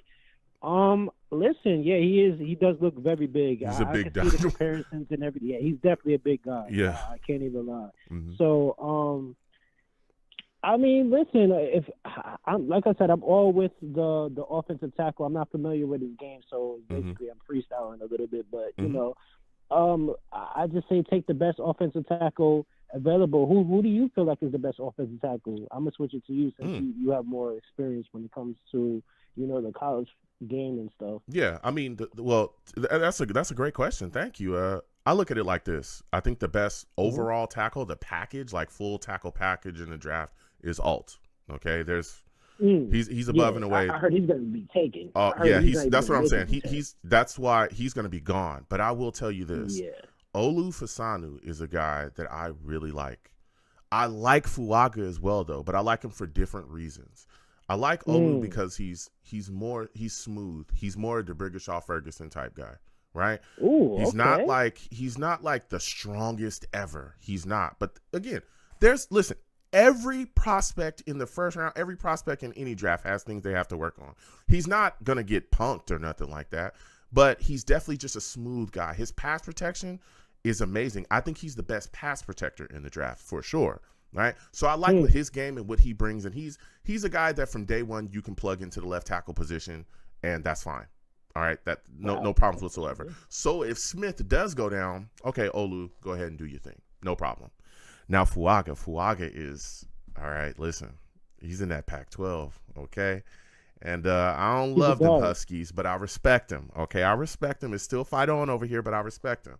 Fuaga is just nasty, man. He's nasty, okay? He get his hands on you. You said and done. You're finished. All right. He's a bully. He's an offensive guard, right? No, he's a tackle. He'll finish you. Now, there's another guy as well that I like too. I'm sorry, I was talking about Fuaga and I said Husky. That was Fontanu that I was talking about. That's a Husky. Fuaga's from Oregon. But okay. Yeah, Fuaga from Oregon. I apologize. Fuaga from Oregon. He's just nasty. Now, Fontanu as well is a guy that I think if the Jets do move back, and there's even been talk about Fontanu being a guy that could be taken at the top 10 as well. Fontanu, the thing that I like about him the most is his versatility. He's a guy that you can put at tackle. He's also a guy that we could look at and put at guard as well. Again, with AVT, having the injury history that he has too, and a lot of people aren't talking about that. I'm here to talk about it, even though he's an SC guy. I keep it real.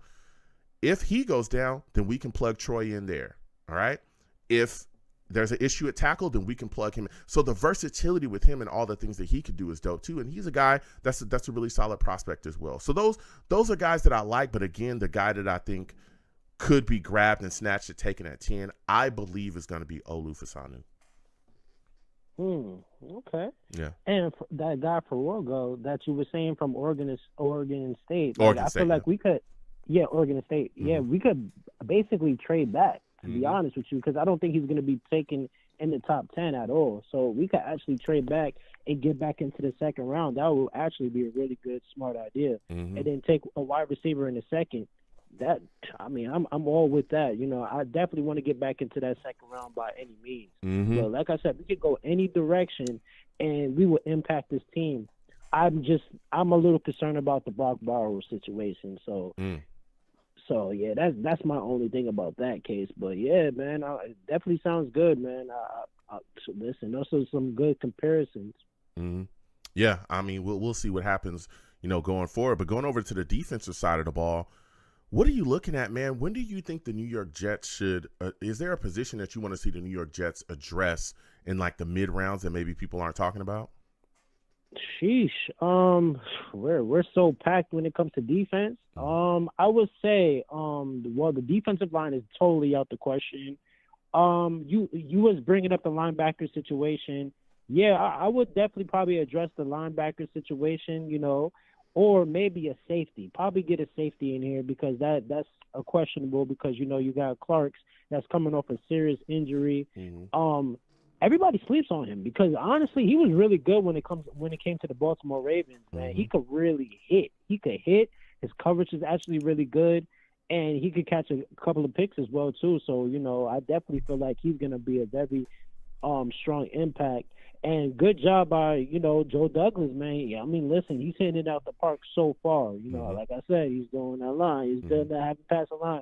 But bringing back Aston Davis after what he just did this past offseason, it could have been a fluke. It could have not been. But hey, listen, if he does it again, he's gonna definitely get some eyes looked at him. But I'm glad that he's back and we got him for 1 year. Mm-hmm. But I still feel like we should get a safety or probably get a linebacker, in here. I still think C.J. Mosley has a lot of game, but if you could get a young linebacker in here and actually learn from C.J. Mosley and actually, get mentored by him, I feel like, man, that's just a win-win for us, especially in the mid-rounds. But honestly, we still need. This is not being talked about at all. We still need a backup running back. That's definitely a need as well too. Mm-hmm. Yeah. Yeah. So. It's a lot of ways that we could go in this draft, but we definitely need to get as much picks as possible, in this draft. Yeah, I mean we'll see what happens. Now, Val, a lot of things moving and shaking, man. Give me your thoughts, man. Aaron Rodgers shows up to voluntary workouts. There's a lot of people that have been, bashing him, saying that he's selfish and all these things. He keeps showing up. He keeps showing up day in and day out, getting ready when he does not have to. Right? He don't have to show up to voluntary stuff. Coming off the, Achilles injury, here he is. What are your thoughts about that situation, man? Him showing up to the first day of voluntary off-season workouts. Listen, and he doesn't even have to. He could be on vacation and stuff. He could just be, trying to get his legs back together. He could be doing his own thing. But he's actually showing that he's still all in. I just seen a picture with him and Tyrod Taylor actually talking.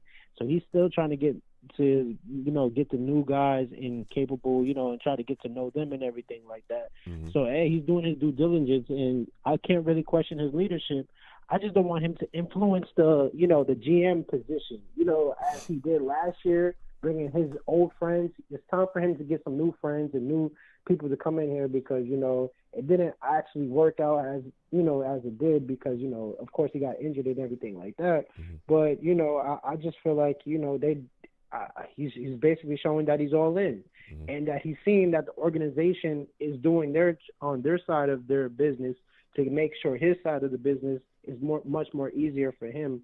And it was just a little crazy that he came, that Brock Burrows came in as well too. Brock Barrows, came in as well too, and Barrows, that he came in as well too, and probably that's just a little sign that he wanted to meet him as well. But I do believe he went there because he was needed to be there, and he just volunteered to go there, and everybody was there as well too, especially Garrett Wilson and everything, the new jerseys is being revealed and everything. So it was a lot of hype, man. I'm definitely looking forward to this situation. I definitely want to touch on the wide receiver with you as well too. Yeah, quickly, go ahead. Okay. man, I'm hearing this guy Roman. I don't know Mm-hmm. how you compare him, but I'm hearing a lot of like Waddle if he was taller. Mm-hmm. I'm hearing a lot of Jamal Chase. Mm-hmm. Is that accurate? Yeah, I mean I haven't watched a ton of him exclusively, but he is a great player. He's a really good player. Wow. There's a lot of people that are comparing him, like you said as well, to Waddle. Man, Chase. he can do it all. He can catch, he can move. The 50-50 balls, he's gonna go up and grab those and get those too. Like there's so much great stuff to his game. So much great stuff to his game. He's a really good player. And honestly, these top 3 wide receivers from Marvin to Malik to Rome, a lot of people think that they're really interchangeable, that you could say that Rome is number 1. You could say that Malik is number 1. You could say, I mean, it's all there, but he is a phenomenal wide receiver. And if he's there at 10, I don't know. Would you do it? I wouldn't be upset if the Jets take him. Of course, everyone knows I'm going to see the Jets take a lineman, but I wouldn't be upset if the Jets end up taking O'Dunes at all. 100% agree with you on that. I can't even lie. That would definitely be, because it's basically, you're looking at the Dolphins, how they have their wide receivers all together. They have a dual threat. You got Waddle, then you have Tariq Hill and stuff. I feel like if you got Garrett Wilson and then you got Rome in there as well too, and then hopefully Alazar wakes up and becomes himself again when he was in Green Bay, average quarterback. I mean, average wide receiver. I feel like, man, we would definitely be a threat. And you got Aaron Rodgers as a quarterback. Oh man, listen, you give that man some weapons. But again, the protection. So it's a double-edged sword. It's a double-edged sword. Do you want the protection? Or, for sure protection, or do you want the weapon? So that's the double-edged sword that we're going into. Yeah. That's why I feel like, hey, I like that. I like what you said about the guy from Oregon State. And I probably said that wrong. But, I like how, what you said about him. We could trade back and actually get back into the second round. That would probably be even better. Then we could take a wide receiver, because I'm hearing that this draft is wide receiver heavy, so we wouldn't even lose out or anything like that. So, I would definitely do that. And I feel like, we would take care of both sides of the situation. There's also a guy, and I don't mean to cut you off, there's also a wide receiver as well. Okay. Yeah, thank you. There's also a guy that I really like, and I talked a little bit about him, especially earlier in our draft process when we were having these shows. There's a guy named Tez Walker from North Carolina. I really like him. This dude is like, he's 6'2" or 6'3" or something, and he's a burner. Like, I'm talking about, he can go.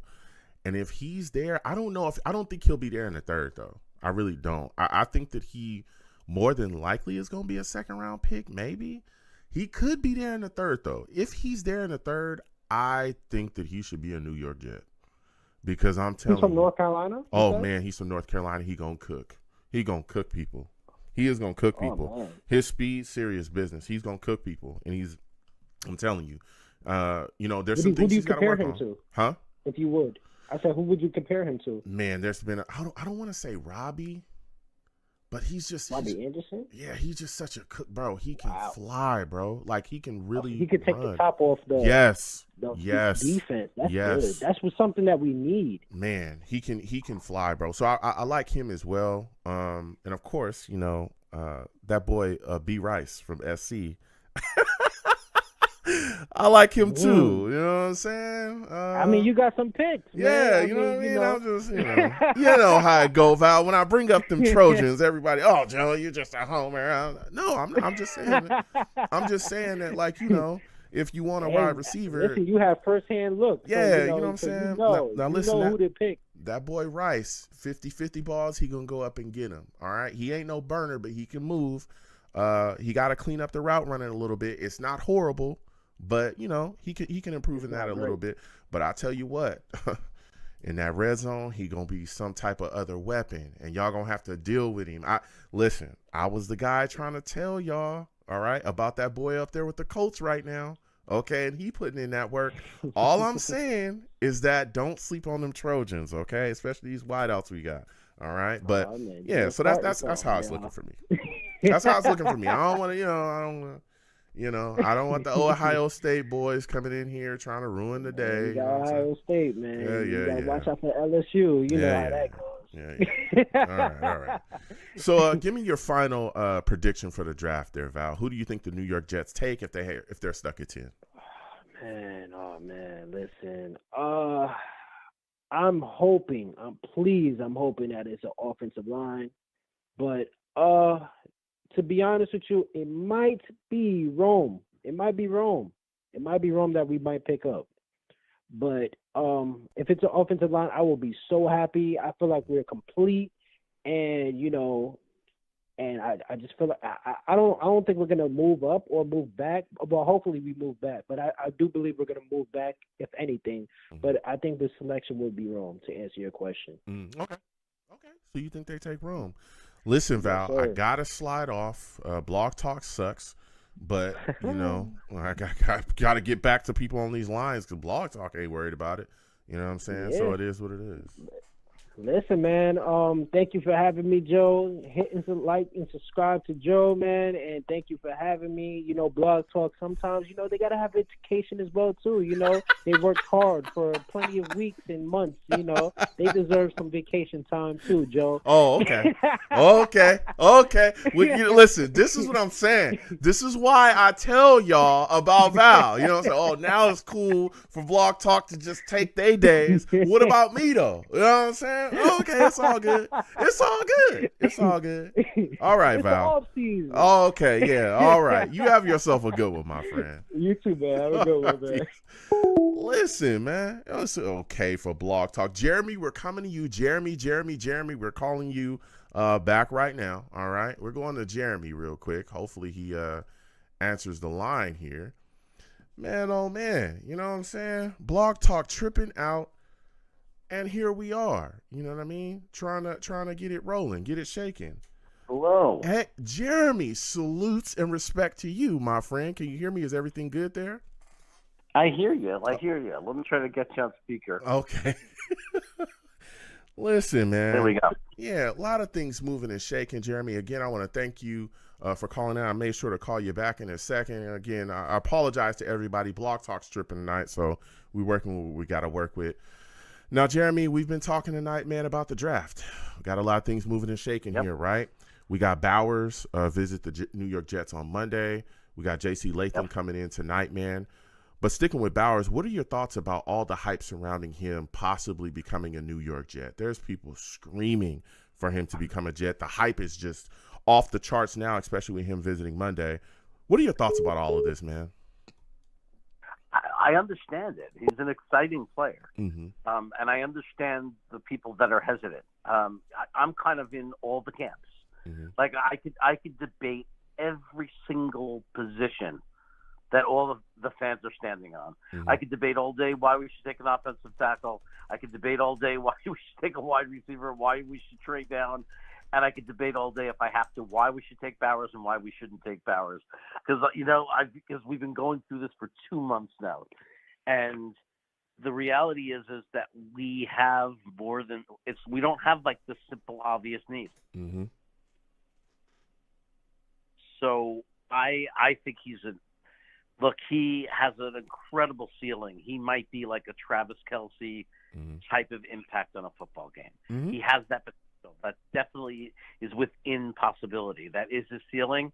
But I do believe he's one of those guys that he's not like, and I'll talk about like Joe Alt. He's not like a Joe Alt, like where his floor is still being a really good player. To me, as much as Bowers could be incredible, mm-hmm. I could still see the other side of the coin where he could be completely the worst pick we've ever made at 10. Wow. Why? Can you give me like what exactly is?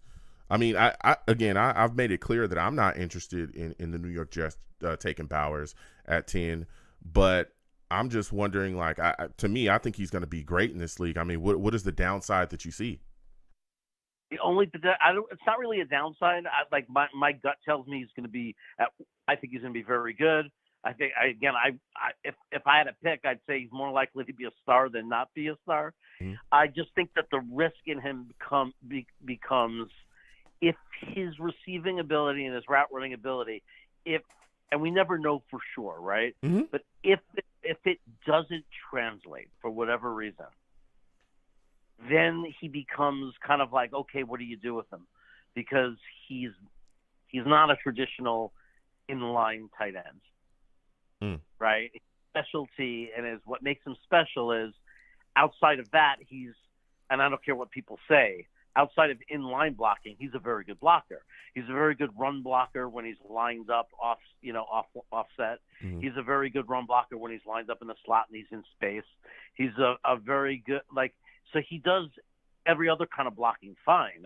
It's just a matter of can he line up and take on an edge. Mm-hmm. And that's probably not going to be his game. You're not going to see him as a sixth offensive lineman very often. Mm-hmm. So if the receiving game doesn't completely translate, that's a problem. Mm-hmm. I don't have any particular reason to think that it won't, except that there's something that nobody, like, we'd be millionaires. Like, we'd all be professional scouts if we could do it. Mm-hmm. But we've seen it before with wide receivers. We'd see it with every single position. There's something that nobody is able to 100% always be accurate with, and that's just the way it translates to the next level. Yeah.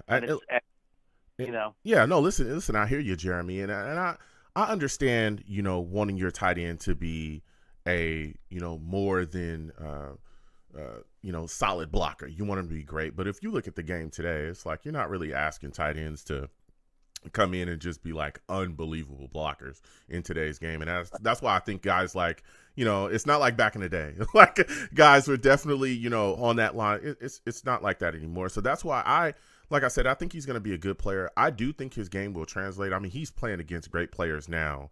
They're in Georgia. They're you're playing against, in that SEC, you're playing against, solid guys week in and week out. But for me, it's just the position. It's not the position I think that we should attack, especially when you look at our current tight end room right now. I've talked about it. I think that Tyler Conklin, he had over 600 yards with suspect quarterback play. I think that if you give him Aaron Rodgers, he's a guy that could really do some things, and he's a guy that I think will have well over 600 yards this year again, or even more, if Aaron Rodgers can stay healthy. And also Jeremy Ruckert as well, who is a guy that I really think has put some things together. You want to talk about a guy blocking? He blocked pretty well for us last year. You know what I'm saying? I know me and you had conversations about that, this past season, about the work that he was putting in. And I think he's a guy that, if utilized correctly, and you got to wonder if Nathaniel Hackett is going to step his game up this upcoming season. If utilized correctly, Jeremy Ruckert could really do some things here with the New York Jets. But I'm looking at the situation. Bowers at 10. I can't step into it because I'm looking at Tyron Smith and I'm saying there's no way this guy's going to be healthy this year. There's no way. Not fully healthy at all. And the last thing that I want to see is him have another year where he plays 4 games and then the New York Jets are looking around going, okay, who's going to be the starting left tackle? With Aaron Rodgers, praying to God that somebody's going to be able to block, and with Super Bowl expectations put on this upcoming season as well, because that's what's there. Every Jets fan I talk to says the New York Jets better win it here. They better at least get to the playoffs and make a run. You better not just get into the first round. There's a lot of people that are saying, hey, you better not just get into the first round and get bounced. You better make some type of real strides here, or, we're going to start screaming for Joe Douglas and Robert Saleh to be exited out of the New York Jets franchise. So that's just kind of my argument against it. You know what I'm saying? I understand it. I think he's a great player. Give me your thoughts and your feedback, man.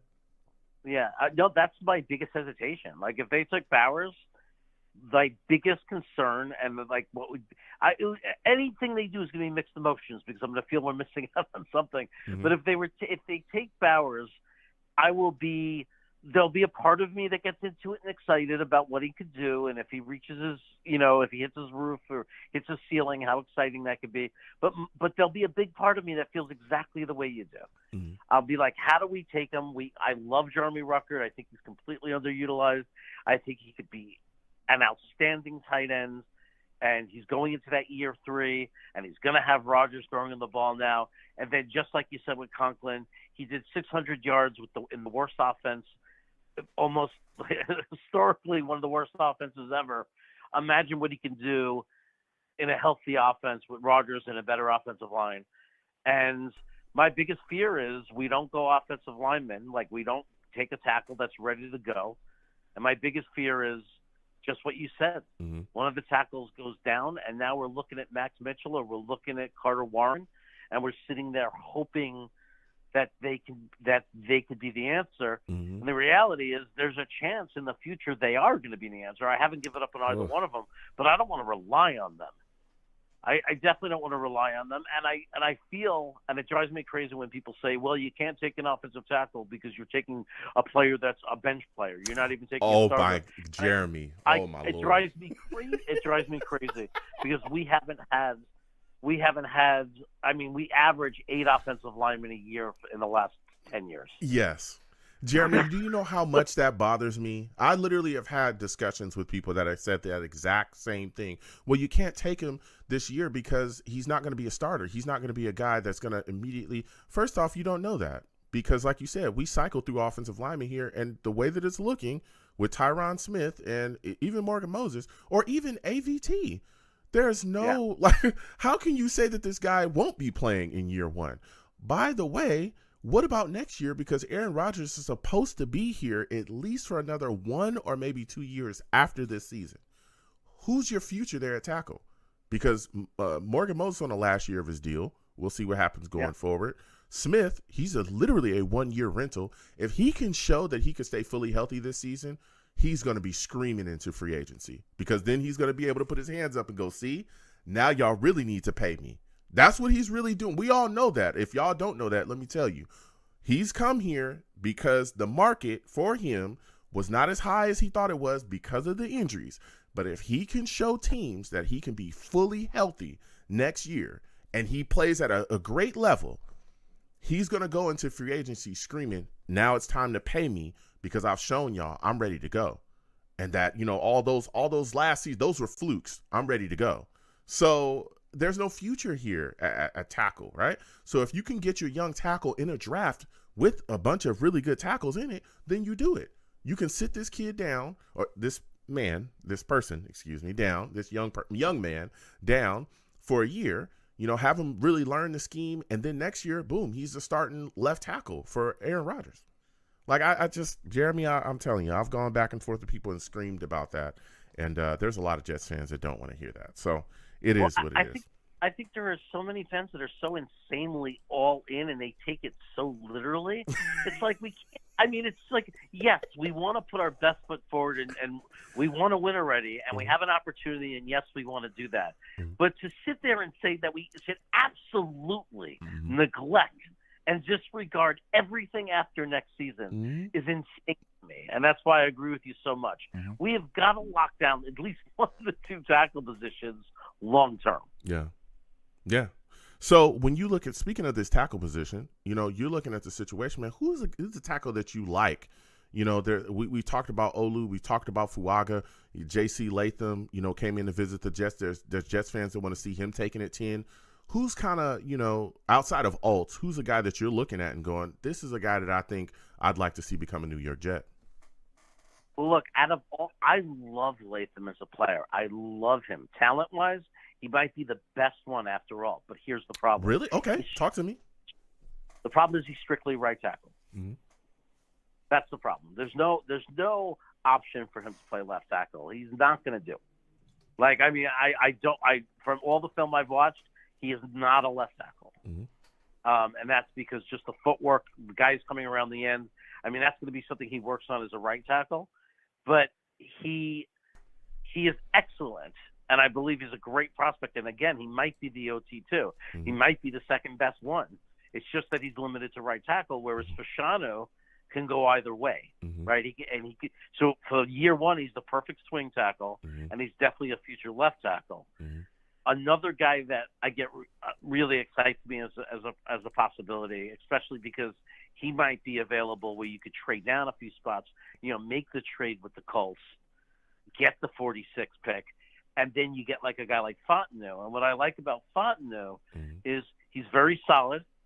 He might not be as strong a prospect as the other two, or even Fasciano, but he plays all 4 at center. Yep. And don't forget, like you said with AVT, we're also a big question mark on our guards just if somebody goes down as of right now. Yep.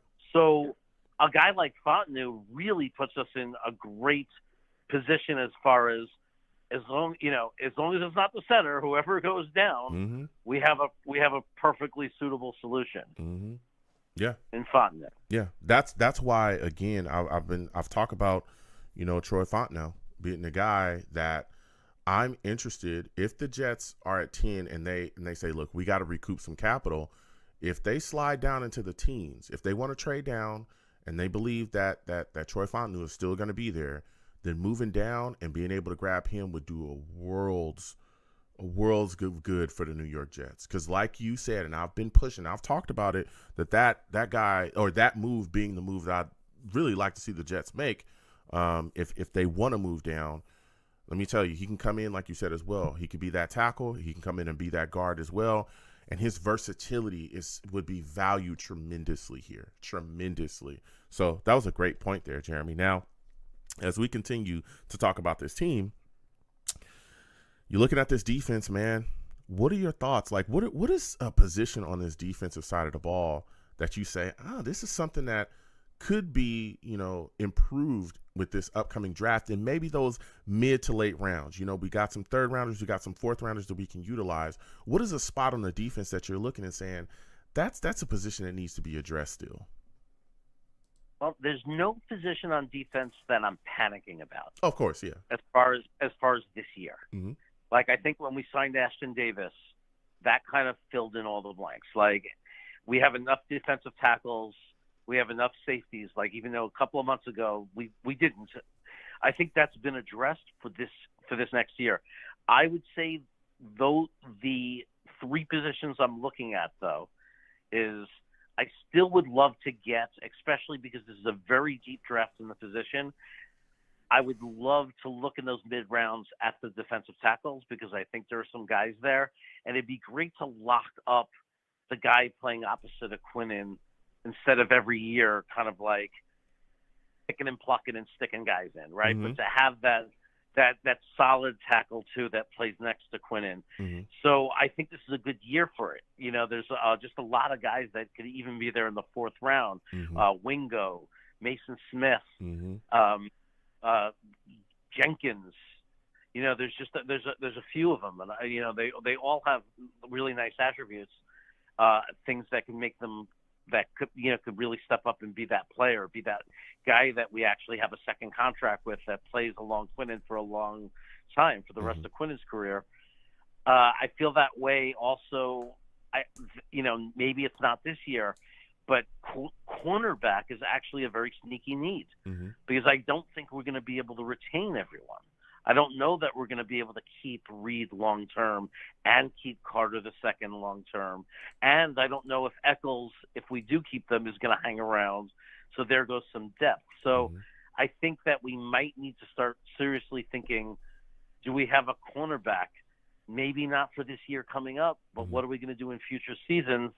And that's another position that is really strong in this year's draft, where not maybe the fourth round, but I'm thinking more the third round. I mean, you could have a guy like Max Melton slip to the third round. It's possible. And that would be hard to just ignore. Yeah. If a kid like that was available in the third round, come pick 72, it'd be really hard to ignore. And that only makes it so much more of an explanation point of why I would love to trade down to 15 with the Colts or something and get that second round pick, because I think there's a few positions like that where there's going to be some great opportunity. And I really want that extra pick to take advantage of that. Yeah, no, listen, I hear you. You look at that corner position, you got Michael Carter II as well. We know we're going to, figure out what's going on with him. But I was looking at that linebacker position, man, and I'm saying, especially middle linebacker, there's no one behind C.J. Mosley, like, at all. Like, there's really no future there. And so if the Jets look in that, those mid rounds, maybe that fourth round, and see a guy that they think could come here and provide a spark and maybe at some point possibly take over that middle linebacker position, I could see them making a move for that too. And I know, you talked about Ashton Davis being brought in. We'll see what Ashton gives us. I don't like him as a starter at all. But, safety, I wouldn't be surprised if the Jets, look to take a safety either. So, yeah, solid takes there. Now, as we continue to go on, Jeremy, give me your final prediction, man. Who do you think the New York Jets take in the first round? Well, it's not the guy I want.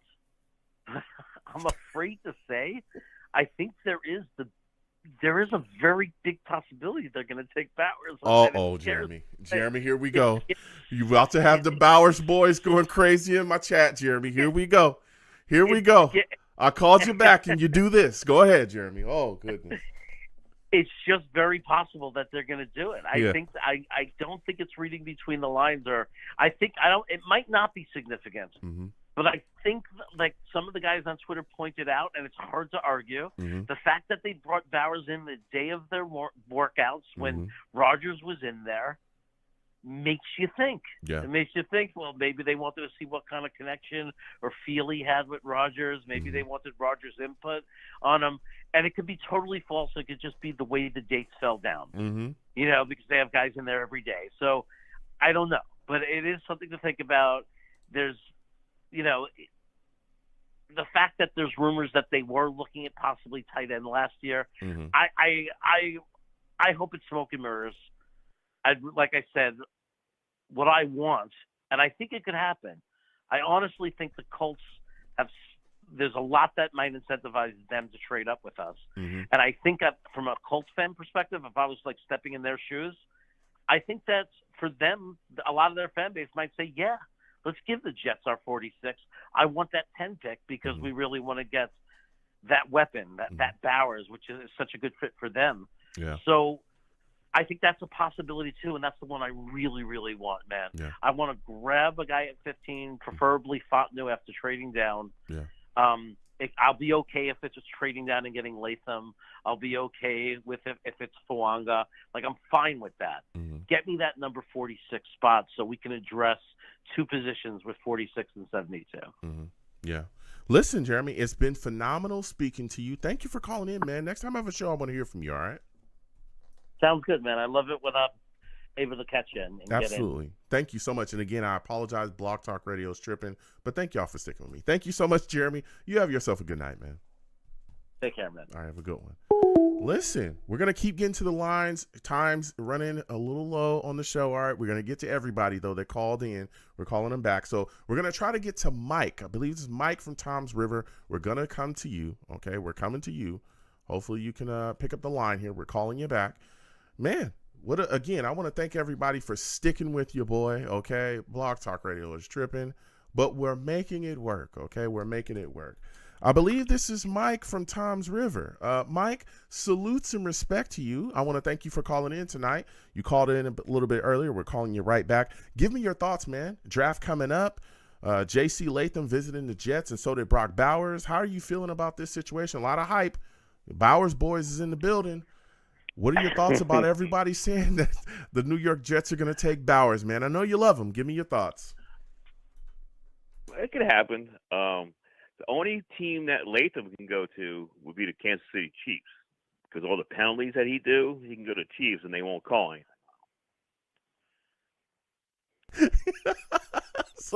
So you're a guy that's not interested in Latham at all at 10, because there's some Jets fans that I've spoken with that have said, hey, they really like what he could bring to the table, and they'd like to see him be a New York Jet. So you're not interested in Latham whatsoever? No, not at all. Not at all. Okay. So, again, we know, you're a Bowers guy. You really like Bowers. But let's say that Bowers is off the board, right? Let's say, you got O'Dunes there. Let's say you got Olu there, and you got to stick to 10. Who would you like to take? I like a Duze. I think he's good. I mean, if all could drop to us at 10, that would be perfect. I tell you, Mike, I don't want to get destroyed, okay? I know people talking about he's going to go before us, and I get it, okay? A lot of people looking at Tennessee, but I'll tell you what, if Tennessee passes on Alt, there is going to be some teams that are going to be screaming to move up, and that's my next question for you. Let's say Alt does slide past Tennessee, right? They make their pick, and it's not Alt. Would you like to see Joe Douglas trade up to that number 8 pick and grab him? Yes. Okay, so you like to see it happen. Let's put you in that seat then. If you were Joe Douglas and you got to move up, Alt is on the table, what is the most that you're willing to give up to move up to that 8 spot? What are you willing to give the Falcons to grab Joe Alt? Well, it's going to be moving up 2 spots. You might get away with a 3rd-round pick. Okay.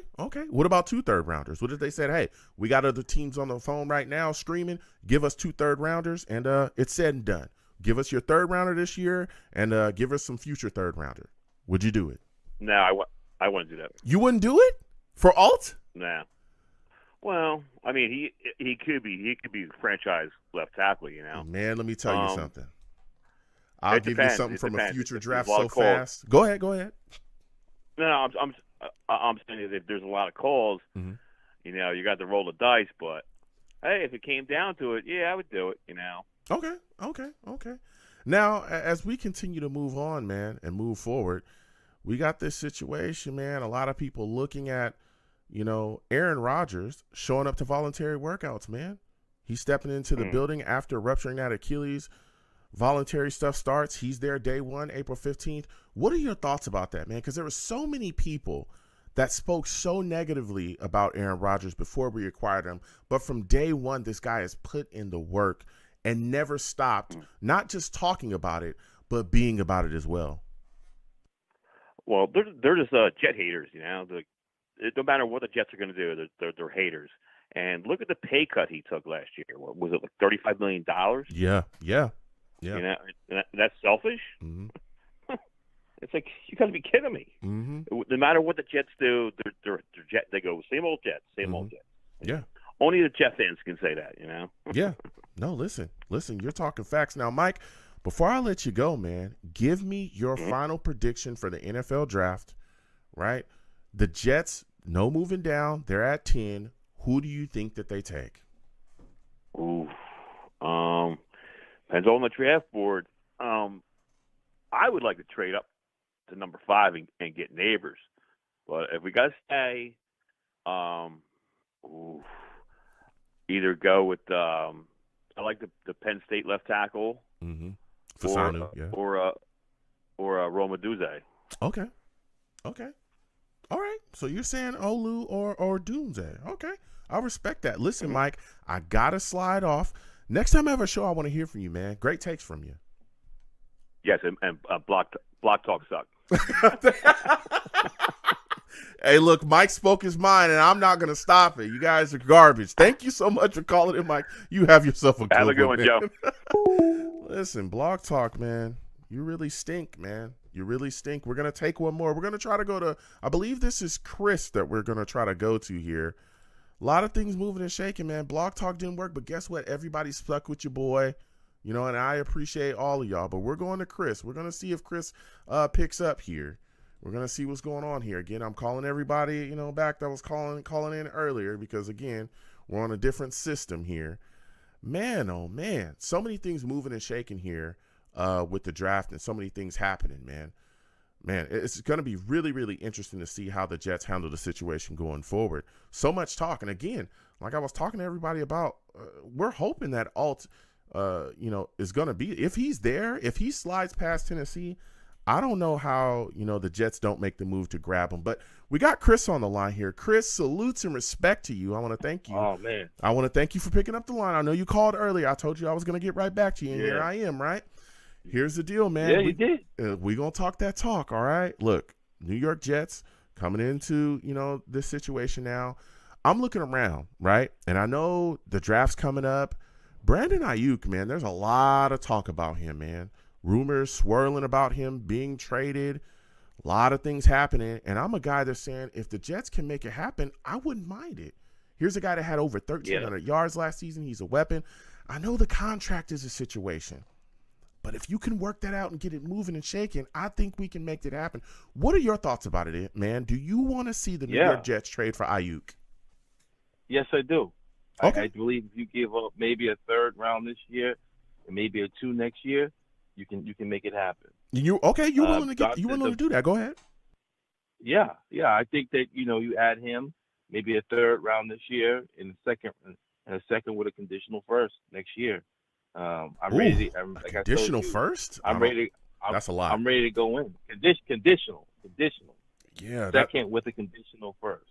Okay. Second with a conditional first. Yeah, that's. I think we're trading. I think it's Joe, because I think that we're trading up anyway. In the second, even if we let's say we get Bowers, I think we're going to sit up in the second round for offensive lineman or and we're going to have to give up that second for next year. I think that's on the table. I think they're going to be aggressive. I think they're going to trade some picks from following years to, get this thing rolling. I think they're all in. Yeah, I mean, I'm looking at the situation. I know that the second round pick is definitely in a situation because again we gave that up for Riddick. That was conditional there, but no, that's a 2026. Is that a 2000? Yeah, actually, I'm sorry, it is. It's a 2026. You're right. But yeah. you look at that second round pick next year, and it's like I wouldn't mind giving that up, but a conditional first, it's like I don't know about a conditional first, but Aiyuk is the real deal. But then the only question I have is, hey, can they make the contract work? Can they make the if they can, man, you add a guy like that, that's a real weapon. That's a real weapon right there. Yep.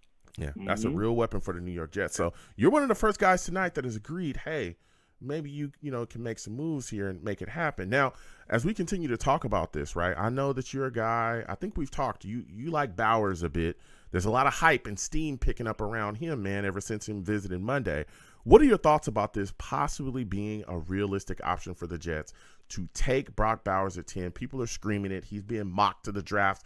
He's being mocked to the New York Jets in multiple mock drafts. What are your thoughts about all the heat and the steam picking up around him becoming a New York Jet? I think that there's two things to look at this thing.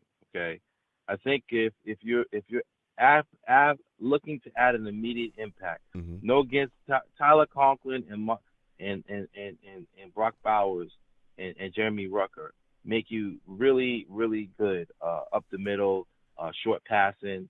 Obviously, the linebackers have to respect that, when you got these guys on the field, just as they did when we had Brady, had Gronk on here, and you had to choose your blitzing correctly because you didn't want to leave that middle of the field because they would kill you.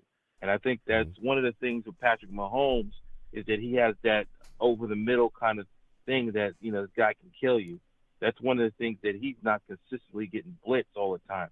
Yes, his offensive line is really good, especially up the middle. I like those guys. But, I think that's a weapon. I think, I've been screaming for two tight end sets for like the last 8 years. So I think that really helps the quarterback, man. It really does.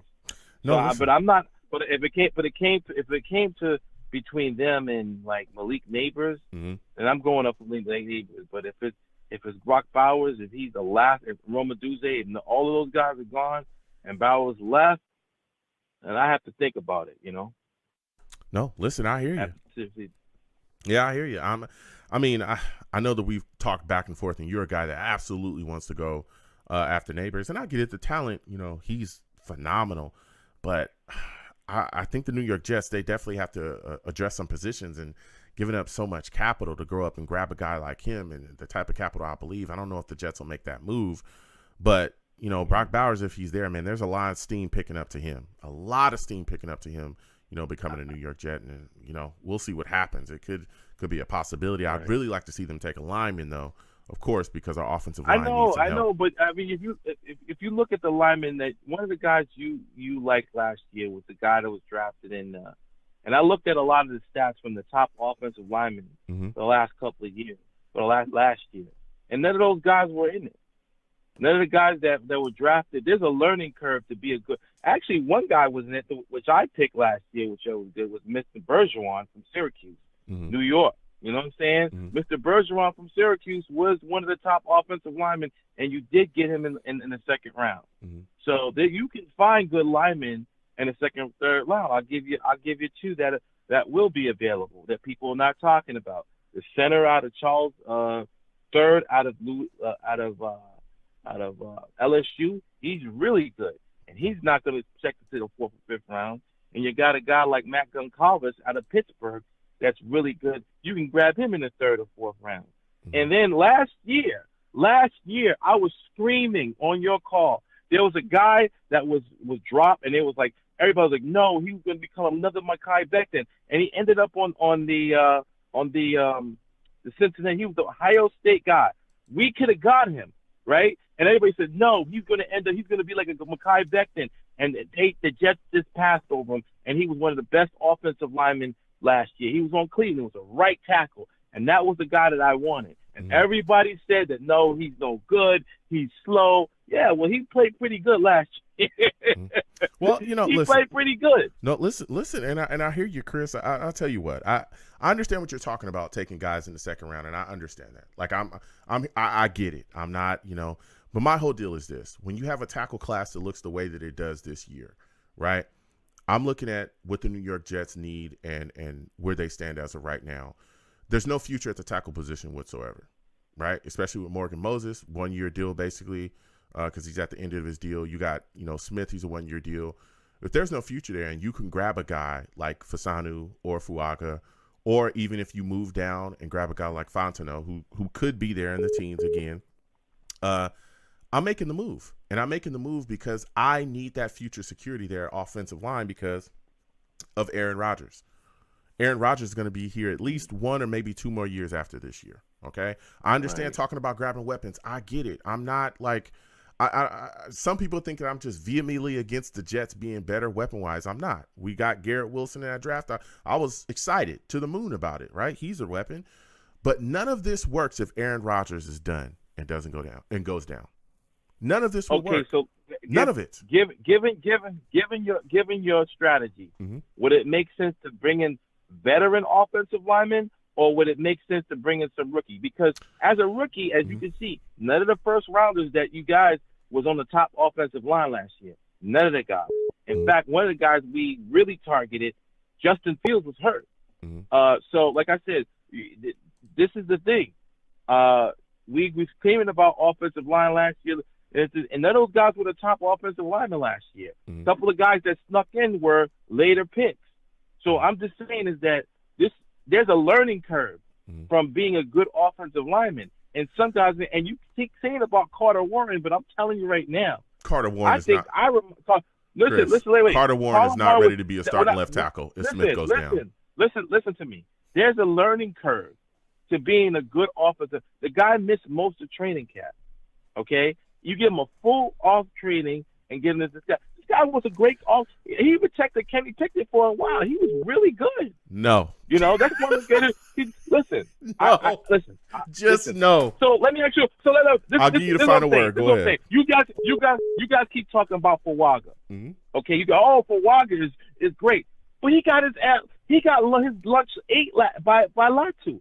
He's gonna go against those kind of guys every Sunday. Okay. And you can't tell me he dominated Latu because he did not. Listen. He did not. And hold on, Chris. Hold on, Chris. Listen. Yeah. At the end of the day, right, there's been guys, you can look at Alt's tape, right? There's been times when he struggled with people, just various other offensive linemen. But when you look at Fuaga's overall body of work, he's a great tackle. And he's going to be a good tackle in this upcoming league. He's going to be solid. Right? And I understand that there's time and everybody takes time, but there's no way that you can look at the guys that we have here, Carter Warren, or even Max Mitchell, who was awful last season. They were bad. You cannot look at those guys and say that they're ready to be starters in a Super Bowl or bust year. You can't. When you look at the tackle, when you look at the young talent from this upcoming class, you have to take one of those guys. You have to. Especially when there's no insurance there at the tackle position. And I get wanting weapons. I get that. You're talking about veteran offensive linemen. There's not a lot of veteran offensive linemen out there that are good. You'll be cycling through. We did that. We brought in veteran guys last year that weren't good. So when you have the tackle, when you have the talent there at tackle, you grab those guys. But before I let you go, Chris, because the lines are hot, give me your final prediction for the New York Jets draft. Who do you think they take at 10? Man, I think they're going to take. I think that they're going to take a weapon. I think they're going to. Aaron Rodgers is going to push the button. He's going to say we need this offensive line. I think he's going to bring Bakhtiari in, backup insurance, and I think that they're going to take an offensive weapon, whether that's Dunze or Bowers. I think they'll be. One of the two. But before I get off the phone, all right, quickly, and this has not been discussed. And I talked about this the women. If you got the fourth best guy on there, and you got the number one cornerback on the board, like the number one quarterback. I don't know. The number one cornerback in the draft on the board. It depends on what they. Because like I said, what I'm saying is like the Chris, Jets are a defensive team. What are you so look at. Are you saying that the Jets should take a corner at 10? I'm just saying. I'm just telling you. Are you telling me, Chris, that the Jets should take a corner at 10? No, I'm not saying that, but I'm just saying don't discount a defensive player if he's high enough on that board. If they grade Terrion Arnold as a number one in the whole call, I'm telling you. For what? That's the way it is. We have Sauce and Reed and Chris. I'm telling you. You said last year. If I told you last year that they were going to draft, you said no way they're going to draft a defensive end, a fast rusher. And I told you on that call, you could point it back. I told you they could draft a defensive end. I'm telling you, listen, one of the things they could do is take a cornerback. Okay. Listen, Chris, I want to thank you for calling in. I got to slide off. The lines are hot. Next time I have a show, I want to hear from you. Listen, Chris, a corner, I have no clue. A corner, I don't think they'll take a corner in the first, but y'all heard the call. 732. We're going directly to you, okay? 732. Hello, Long Beach Joe. Salutes. You're looking like a new caller. Give me your name, where you're from. You're going to be the final call of the night. Hello, Long Beach Joe. This is Charles Gorman. We met at the Jets Afterburner broadcast the other day. Oh, what's going on, Charles? How's everything going with you, man? Good, sir. Sorry if I use a little bit foul language on that channel. No, you don't allow cursing on yours. Hey, listen, you do what you do, okay? Welcome to the show. And again, I want to thank you for calling in. So we're at the end of the show, but we got a couple questions here for you real quick. Give me your thoughts, man. You're looking at the New York Jets, right? We're talking about first round. A lot of people talking about Brock Bowers visited with the New York Jets Monday. What are your thoughts about the hype surrounding him becoming a New York Jet? I think it could be very possible, but as I said before many times on other people's channels, I think he's more of a want than a need. I'm not saying if the Jets on April 25th, which is next Thursday, excuse me, I'm getting all my dates mixed up, laugh out loud. I wouldn't be upset, but I'm like, yeah, that's great. Aaron Rodgers was never, throughout his career with the Packers never drafted an offensive weapon in the first round. They usually go with defense or a quarterback, which they did with Jordan Love. And it turned out to be a huge win for the Green Bay Packers because of what he was able to do last year. But, I look at Aaron Rodgers and say, look, I love Tyron Smith. I love Morgan Moses. I love AVT. But these guys need to stay healthy. These guys need to stay healthy. And I think we need to stack the offensive line a bit more to make us a bit more respectable and a bit more reason and a bit more, I wouldn't say reasonable, but a bit more formidable throughout the season because Tyron Smith, there's a guarantee Tyron Smith is not going to play the whole season. Yeah, you're completely right, and I'm right there with you. Now, as we continue to talk about this football team, man, you're talking about Tyron Smith not being there. So for you, if the Jets are at 10, who do you want to see them take, man? Well, Joe Alt is more than likely to be a top 7 pick in the draft, but I love Joe Alt. I've seen his tape. He's incredible. His father was a pro. He was pretty solid, if my memory serves me correct, and based on my research. But I would like Fuaga or Fasciano. I remember you liked Fasciano coming out of Penn State. Is that correct? Yes, I really, really do. Yes, absolutely. You're correct. He could be a good, I think, bringing in a guy like Fasciano to basically be either ahead or behind Carter Warren. But the thing is, they'll definitely learn a lot from Tyron Smith, who, in my opinion, is a future Hall of Famer, not first ballot, because of his injury history. But I definitely do think, learning from an old-time great, a legend that played so many years for an historic franchise in the Dallas Cowboys that are known for having great offensive linemen throughout the course of their history. I mean, for God's sake, now they have Zach Martin at guard. And I remember my dad, pardon me, going a little off topic, back in the 2014 draft, I remember my dad saying the Jets should draft Zach Martin, and he ended up going to the Cowboys. Yeah. Yeah, man. Listen, but here we are. Hopefully, the New York Jets will get some things together. But Charles, listen, I got to slide off because we're at the end of the show. Next time I have a show, I want to hear from you. All right, my friend, this is a phenomenal call. No problem, sir. Have a good day, okay? All Stay right, safe. have a great one. Listen, y'all, we got to get up out of here, okay? Because things is moving and shaking. I want to thank everybody for listening. Again, I apologize. Blog Talk sucks. Hopefully they work. Again, we'll be having a live draft show. If Blog Talk works, we'll be utilizing that. If not, we'll be here back on the system. I also want to thank, everybody again for listening and calling in, okay? My final prediction is I believe that the New York Jets will take Olufasanu at 10. That is who I think they end up taking. I like Fuaga. I like the idea of trading down for Troy Fontanu as well, but I don't think that they'll do that. I think that they will take Olufasanu at 10. That is my personal take. That is my prediction, okay? So now I got to get on up out of here. Listen, folks, I'm the man of the people. I'm here for the people. Let me shamelessly promote my Facebook page. Everyone go on Facebook, search The Long Beach Joe Show. Like that page. My content's up there. Go ahead and give it a listen. Message me. I'll message you right back. I love going back and forth with you folks about this football team. Also, leave me some feedback. I love hearing about you folks and I do here on The Long Beach Joe Show.